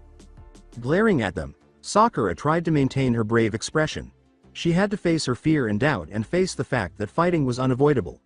Holding onto her kunai, she bided her time for them. Resolvedly, "I won't betray my teammate," she declared. With a smile on his face, Zaku took a step forward, but Dosu stopped him. He stepped forward, said, "Wait," and then stopped to brush aside some dirt that revealed an explosive tag. Gazing up at Sakura, he said, "Clever. Not quite good enough though," ripping the note in half before she could set it off. Her defeated expression gave them courage, and Dosu and Zaku moved forward with the girl trailing them. However, the girl stopped, her eyes narrowing. Sakura's eyes widened as her defeated expression turned to a smirk. She yelled to her teammates, "Stop," but it was already too late. Dosu's eye widened as a massive log came swinging down towards him, seemingly by magic, while Zaku let out a yell as he felt something invisible wrap around his leg and yank him into the air. Zaku, above, swung his hands towards the log, exposing two holes in his palms, and he could hardly have dodged it. Concentrated bursts of air shot from those holes, smashing into the log and destroying it. He fell to the ground as a result of the side effect of whatever was holding him in the air slackening. The Ado Kunoichi flared her chakra and channeled a growl as she clapped her hands together, as if out of thin air, a number of wires and traps, including one that was looped around Zaku's leg, suddenly materialized. She yelled, "She's using genjutsu to hide her traps." Dosu nodded and dashed towards Sakura, dodging the traps along the way. He exclaimed, "Good work, Kin," but as he sidestepped and the kunai Sakura threw at him easily missed, he grinned. But as he turned and saw the kunai strike another invisible wire, sending several shurikens streaking down towards the clearing, he felt a danger sense kick in because she didn't appear upset. Sakura vanished in an instant, to be replaced by a log, and Dosu raised his right arm, revealing that a metal bracer with holes in it protected his arm. Turning, he looked for the pink-haired Kunoichi who was currently hiding while using the bracer to protect himself from the shuriken. Zaku stood up fast, already thinking of a strategy that would play nicely with his present state of rage. He gestured in the hollow with his hands. "Better come out before I kill your friends, bitch," he yelled. Though not verbally, he did receive a physical response. Suddenly, he felt sharp teeth digging into his crotch, causing him to squeal in agony and fall to the ground. Meanwhile, Akamaru, having slipped out of the hollow in the confusion, rushed to defend his injured partner and attacked the man. As soon as he realized the target was down, he leapt away, only to cry out in agony when Dosu swung his bracer at Akamaru. When he had done so, Akamaru dropped to the ground with his paws covering his ears, clearly in great pain as a distortion had appeared. But Dosu was sidetracked when Sakura appeared behind him and swung her kunai in his direction. As Sakura spun, kicking at his crouching form, he dove out of the way. Though he was able to block the kick, the blow drove him back. Kin, however, prevented him from dying by throwing multiple senbon at Sakura, who avoided most of them and blocked a few. As she braced herself for the next blow, she fell to her knees, gasping in shock as her whole environment went black. Sakura was affected by the sound of Kin's sly pull on a nearly invisible wire that was attached to one of her senbons, causing a small bell to ring. She knew the girl was seeing multiple versions of herself now, instead of just one Kin, and her equilibrium was off. She sneered as she stalked over Sakura and grabbed her hair, giving her a punch to the stomach. Hey, look at you. You've got a few moves, I'll give you that, but I can tell you're nothing. Just a princess pretending to be a hero, she said. As Kin held onto Sakura's head, she gasped for air and fell flat on her fist. What made you think you could be a kunoichi? Huh? Did you have to suffer for it? Did you have to train your ass off just to survive every day of your life? You don't deserve the right to even breathe the same air as someone like me, Kin yelled. As Dosu turned to complete their mission, he was met with another ranged weapon shooting past him, forcing him to dodge once more. There he stood, Kiba snarling, leaning against the hollow's side as he reached for another kunai. Kiba fell to the ground, gripping his ears and wailing in pain, just like Akamaru. As Dosu narrowed his eyes and swung his gauntlet once more. Dosu simply strode ahead at a slow pace at this point, determined to finish his task. With a sly smile, Kin raised Sakura. With a dark smirk, she uttered, "Watch now as your precious teammate gets killed." Sakura was gasping for air and her eyes were watery from crying as she watched Dosu approach the hollow. She was barely able to stand, supported more by Kin's painful hold on her head than by her own strength. Kiba and Akamaru were currently down, and Sasuke, who was still in a catatonic state, was in need of assistance. He needed someone to save him. He needed her. The realization struck Sakura like a ton of bricks. Sasuke needed her. Her teammate needed her. The fear and hesitation vanished at that very moment. She was a Konoha kunoichi, and her teammate needed her. Sakura instinctively reached for one of her last kunai, driving it into Kin's leg, causing the kunoichi to cry out in agony as Sakura charged forward. Dosu could hardly turn before Sakura slammed into him, screaming as she drove him to the ground and attempted to strike him in the face. Dosu grabbed her arm and launched his own punch, striking Sakura in the face. Sakura's head shot back, but she fumbled heedlessly with her left hand, grasping his free arm and pinning that one like he had pinned her right arm, and then in a desperate attempt to hit him in the head. Her vision was filled with stars, and she felt as though her head had exploded from the inside out. Warm blood was streaming down her face from the spot where she had shattered the skin on her forehead. However, Dosu beneath her was not completely recovered, as she was having difficulty raising her knee to begin striking him in the ribs. Dosu stood, glaring angrily at Sakura. "That's it, you little bitch," as Zaku and Kin, still somewhat reeling from their own injuries, grabbed Sakura and yanked her off Dosu, barely holding her arms as she struggled. "Okay, so you want to die for your friend? You might pass away," he yelled as he drew out a kunai and walked up to her. Though Kiba was struggling to crawl over to stop them, Sakura trembled a little and stared at him defiantly as she could. Fortunately, help arrived in the form of a green blur that spun in the air, kicking all three of the Auto Genin away. As Sakura dropped to her hands and knees, she looked up to see Rock Lee ready and facing the Auto trio. "You will not harm my comrades," Lee said, extending one hand and concealing the other behind his back. Gazing at the boy, Zaku snarled, saying, "Geez, look at this freak now. Why are those eyebrows raised? I find taunting to be beneath me, and the work of those without strength," Lee said with a simple smile. "Come witness my youth's power," he declared. With his hands extended, Zaku said, "Hey, let's see how well you do against me," he shouted, preparing to fire from his palms. However, Lee quickly ran to the side, Zaku following him as he fired. "Zenka, ha!" He let out a shout as the air burst from his hands. Sensing danger, Lee easily back-flipped away and over the Senbon Kin launched at him, rushing in and driving an elbow into her stomach, making her keel over and gasping for air, before he punched her away. Lee had no trouble avoiding the blasts of air and was now charging straight at Zaku, using his high speed to easily get into the boy's guard before he knew what hit him. He turned to see Dosu punching at him, which he quickly deflected with his forearms, but Dosu was grinning as his bracer went off, causing distortions that were aimed at Lee's eardrums, causing him to gasp and stagger back from Dosu's subsequent blow. "You're pretty fast and strong there, but nobody can fight when they're dizzy and experiencing vertigo," he smirked, tapping his bracer. "I can alter the air pressure in your ear with this little beauty, causing all kinds of unpleasant things to occur." As he advanced, he grinned and said, "Ooh, that sounded painful," only to be shocked when Lee, in a desperate attempt, delivered a powerful punch that smashed into Dosu's chin and threw him back. "Like this," he said, sending a different distortion, and this time Rock Lee screamed in pain. "You're right, that was painful," Lee gasped as he struggled to stand, his pain and confusion still plaguing him. "But I've trained through worse," he remarked, trying to find his fighting stance. The three Auto Genin, at this point, regrouped. Dosu was quite irate and frustrated. This should have been an easy task, but it was quickly turning into a disaster. All three of them were injured, though Kin was the worst with the stab wound in her leg, while he and Zaku were suffering bruises and some bleeding. However, their opponents were in worse shape. He could see the girl was mostly out of the fight now, the dog boy was still recovering from his own attack, and the newcomer was disoriented and unbalanced. If they moved quickly enough, they could win here. Dosu was about to lead them when he felt the blade of a kunai pressed against his throat. "I really wouldn't, if I were you," said a male voice behind him.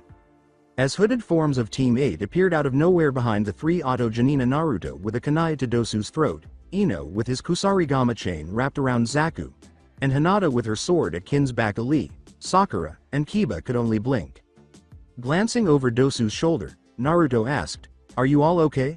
He asked, squinting slightly at Sakura's sight, while Ino growled next to him, pulling Sakura's chain a little, causing Zaku to groan slightly in agony. Sakura was taken aback and gave a small, contented nod. "Why? Yes, indeed, we do, I'm grateful." Naruto nodded, looking back at Dosu as the blonde-haired genin spoke. "Now, mummy boy, this is how this is going to go. We will allow you to depart this place with your lives, but you must drop your scroll so that any of us who require it may use it. You can stay and fight if you don't like that. But before you can move, you and your allies will probably be dead, I warn you," Naruto muttered. The boy's voice was different from the other genins, and Dosu could sense that this one had killed a lot. He would carry out his threat, which meant his teammates would probably do the same. He silently cursed at the misfortune that had befallen them on what should have been an easy mission for their master before answering, "Fine. Fine. Dosu, stop being such a coward. We are able to take them." With a yell, Zaku fell silent as Ino leaned closer, her weapon's blade resting on his shoulder. "Sure, do try to resist. Because, in a dangerous tone, I want to pay you all back for what you did to my friend," Ino uttered. "I think Sensei is rubbing off on her," Hinata said with a slight smile toward Naruto. "I think we are too," he continued, as Dosu carefully dug into his pocket and pulled out the heaven scroll his team possessed. But before he could put it down, a repulsive energy blasted through the entire area, and a chakra aura erupted out of the hollow where Team 7 had set up camp. Everyone's gaze swept across the hollow, where a hunched figure appeared, passing a downed Kiba. Around the figure, a purple aura was visible, with what appeared to be flame markings covering the left side of his face. When the aura subsided, Sasuke was revealed, his Sharingan blazing as he peered at everyone in attendance. When Dosu saw the truth, his eyes widened in horror. He now understood why Orochimaru had brought them here. They were nothing more than sacrificial pawns, meant only to test the Uchiha's survival and ability to use the curse seal, which he had ostensibly given to Sasuke. "Sakura. Who did this to you?" Sasuke said, his voice full of power and rage as he cast a glance down at the injured Sakura. He made a demand. Sakura could only stare in shock as he fixed his gaze on her before glancing back around the clearing, his hands slowly clenching and unclenching as he said, "It was them, wasn't it? Did they not do this to you?" he asked, taking a slow step forward and beginning to grin maniacally. "Please, we surrendered, we agreed to your terms. Just please let us go, now." Dosu hurriedly turned to face Naruto. Gazing at Sasuke, Naruto nodded while taking the scroll from Dosu. He yelled, "Hinata, Ino, let them go," and the two kunoichi promptly complied. However, Zaku became enraged upon spotting their target and swiftly raised his hands. He yelled, "Fuck you, Uchiha," and was ready to launch airstrikes from his hands when Sasuke suddenly materialized in front of him and struck Zaku in the face with his fist. As Zaku retreated, Sasuke grabbed hold of his arms and pulled him back towards him, striking Zaku in the chest. He then leapt over Zaku while holding onto his arms. When Sasuke pulled Zaku's arms from his shoulder sockets, he let him fall to the ground, crippled, and Zaku screamed in agony. Sasuke looked at his hands and smiled. "This power is amazing. Is Orochimaru really capable of this? Is that the extent of my abilities?" As he looked over at Dosu and Kin, he thought. He smiled and took a step forward again, but Naruto stepped in front of him and the Auto Genin, causing him to stop. "Uzumaki, move," he yelled. Naruto remarked, "That's enough, Sasuke. They gave up. There's no need to fight them anymore." Staring directly into Naruto's eyes, Sasuke stated, "There's plenty of need. They attacked my team. They hurt my teammates. They're the enemy." Staring back, unmoving, but still tense, was Naruto. He was able to see Sasuke's expression. He was aware that if he didn't get his way, Sasuke would attack him as well. Just as Sasuke was about to advance once more, he felt arms encircle him from behind. Sakura yelled, "Sasuke-kun, stop! Stop this," while clinging to him. Sakura grabbed onto Sasuke as he froze. "Please stop, Sasuke. Kuna, whatever this seal is, it's affecting you, please. Fight it, don't let it control you." The Uchiha winced, his whole body quivering. "This power, Sakura," he muttered. "It's so much. I can use it." "No, Sasuke. Kuna, let it go. That snake gave you this power to benefit him, not you. Please, Sasuke-kun, fight it," Sakura pleaded with him. With a shudder, Sasuke closed his eyes and watched the flame marks move away, returning to the seal around his neck. When at last they vanished, Sakura grabbed onto Sasuke as he collapsed to the ground, gasping for air. After dropping the scroll, Dosu took advantage of the opportunity to seize Zaku and run away, Kin trailing behind as fast as she could on her injured leg. Still, the Konoha genin stayed in the clearing and did not follow. Sakura continued to hold on to Sasuke, who was still trembling and gasping for air, until Ino approached. She whispered, "Sakura, I think he's okay now. We need to get you taken care of." Sasuke cast a quick glance behind him. He whispered, I'm fine, Sakura. Get yourself looked at, please." The kunoichi with pink hair nodded softly as she released Sasuke, and Sakura took her aside with care, taking her to a vacant area of the clearing. Simultaneously, Naruto extended his hand to assist Sasuke in getting up, and Karen emerged from her hiding place to join the two girls. Naruto said, glancing at Sasuke's neck, "I'm guessing Orochimaru did something to you after my last clone was dispelled." "I think so," Sasuke uttered, continuing to pant and tremble. "The last thing I remember is him biting me. Then I kept having these horrible visions," he uttered, refusing to reveal that the visions showed him helplessly trapped on the ground while Itachi returned and massacred their family, the clan, and even his teammates. He shook his head, wincing slightly as he reached up and touched his neck. "What's this?" he inquired. "Orochimaru's curse seal," Hinata approached in hushed tones. "Anko-sensei told me about a couple years after I moved in with her. It's some type of seal he infects or brands people with to give them immense power, but usually it also corrupts them, making them more malleable to his suggestions and whims. Looks like he wants you for some reason." Sasuke nodded in agreement to Hinata's remarks, lowering his gaze slightly to conceal his enjoyment of the power from them. Seeking to shift the subject, he turned to face Naruto. "I guess me and my team owe you our lives, Dobi. First for those two clones, and now for coming to our rescue," he stated. Naruto gave a shrug. With a small laugh, he said, "You're my allies. It's the least I could. Besides, Ino would skin us alive if we didn't help Sakura." With a faint smile, Sasuke simply nodded before approaching the three girls. Along with them was Kiba, who went to have his and Akamaru's ears examined. Sasuke inquired, "Is everyone okay?" Ino gave him a quick glance. "Nothing serious or crippling. Their wounds will heal, though it'd definitely be a good thing to get you all medical attention as soon as possible. By the way, this is Karen Uzumaki. We ran into her while moving to save you all." Kiba blinked as Karen gave them a timid nod. "Uzumaki. Wait, are you related to Naruto?" he inquired. "I'm from the same clan. Not sure how much more related we are than that," Karen said, arguing with herself in her head. She could easily heal everyone here, but doing so would require disclosing her secret. However, since Team 8 had assisted her, the least she could have done was support a few of their friends. She bit her lip and stepped forward. She said, I can heal you both up, if you want," as she gradually rolled up her left sleeve to show the bite marks. At that, everyone blinked, and Karen said something quietly. She whispered, not looking at them, "If you bite into me while I'm channeling chakra, it'll heal you. So, feel free to proceed," she uttered while initiating her chakra. "Yua. What?" Kiba questioned, perplexed. But Ino nodded slowly, understanding. Karen nodded sadly, and the woman said, "This is what Kusa used your mom for, and planned to use you for, isn't it?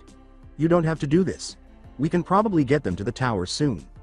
Looking up, Karen said, "No, I want to help. You and your team saved me, so the least I can do is heal your friends. So please," she concluded. Sakura blinked as Ino nodded and sighed.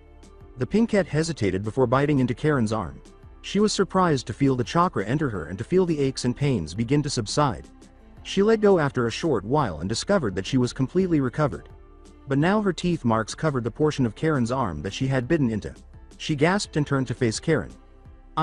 I'm so sorry, I didn't mean to," With a small smile, Karen said, "Don't. It's okay." Then she turned to face Kiba and rolled up her right sleeve. He gradually followed Soccer's lead and soon experienced healing as well. Karen turned to face Lee, who had come to join him, but the genin with bull hair and spandex shook his head. "Don't worry, I'll be alright. I just need to keep fighting the youthful fire," he exclaimed, flashing them a grin full of teeth and a thumbs up. There was a rustle in the tree branches at that precise moment, and Tenten and Neji both fell into the clearing. Tenten, on the other hand, moved to Lee as Neji scowled at Hinata and Naruto, who both glared back at him. "Lee, there you are. Where have you been?" "I was helping out our comrades here, Tenten-san." A trio of genin from that new village was assaulting Team 7 with the intent of killing Sasuke-san, so I came to their aid. Through my flames of youth, I was able to fight on and defend Team 7, until the timely arrival of Team 8, he grinned. "You should have allowed them to fight it out, Lee. This is a competition, and even our fellow Konoha genin are enemy. Fate decreed that Team 7's fight against their opponents would happen," Neji said. Naruto simply rolled his eyes and gave a hand clap. "Yeah, okay then. Look, we're all here, and it's become pretty apparent that things aren't going the way they should. What with a rogue Sannin infiltrating the exams and attacking a genin team and all, not to mention Kumo pulling their own shit. So I want to make an offer. My team has both the scrolls it needs thanks to a little battle we had with Kumo Chunin posing as genin. Team 7 still has their scroll, I'm assuming. You've got yours. Those auto genin left theirs behind. And Karen has one she can't really use. Here's my proposal. We pool the scrolls, see if we've got enough for everyone to match up, and then head to the tower in a group. That way we all can get out of this hellhole together." "Sound good," he replied. After giving his two teammates a quick glance, Sasuke nodded slowly. "I guess that sounds good. We've got a heaven scroll," he replied. Neji grinned and said, "And we have an earth scroll. It would seem fate wishes us to be opponents, only to be struck by a heaven scroll that was thrown very quickly and forcefully in Neji's direction." The person who threw it, Hinata, nodded. "There. You get the auto team's scroll. Now you don't need one, do you?" she inquired. Karen took out her scroll as Neji shot her a glare in return. Quietly, she said, "Team 7 can have my earth scroll. I actually have one." With a smile, Ino said, "Well, there we go. Everyone has what they need, don't they?" Before taking a quick look around the forest. "It's a bit hard to tell, but I do think it's getting dark, meaning it's almost night time. I'd suggest we camp for the night, and head out in the morning." Kiba rubbed his stomach and remarked, "That actually sounds good. I haven't eaten anything since breakfast." Lee and Tenten turned to Neji, who just scoffed. "We will decline that offer. Since we have what we need, we'll adjourn to our own camp and make our own way to the tower." "Tenten, Lee, let's go," he replied, turning to leave. Lee and Tenten waved and smiled pityingly before following him. Naruto simply sighed and turned to face Hinata. He said, "No offense, but your cousin is an asshole," as they started to make their way to the other campers to begin the night's setup. They had no idea that a figure was silently observing them all from the shadows. He grinned and pushed his glasses back into place, idly saying, Guess I won't need to intervene after all. Oh well, one less thing for me to do," before vanishing in a shunshin. That's it for today. I hope you guys enjoyed this great story. See you in the next one.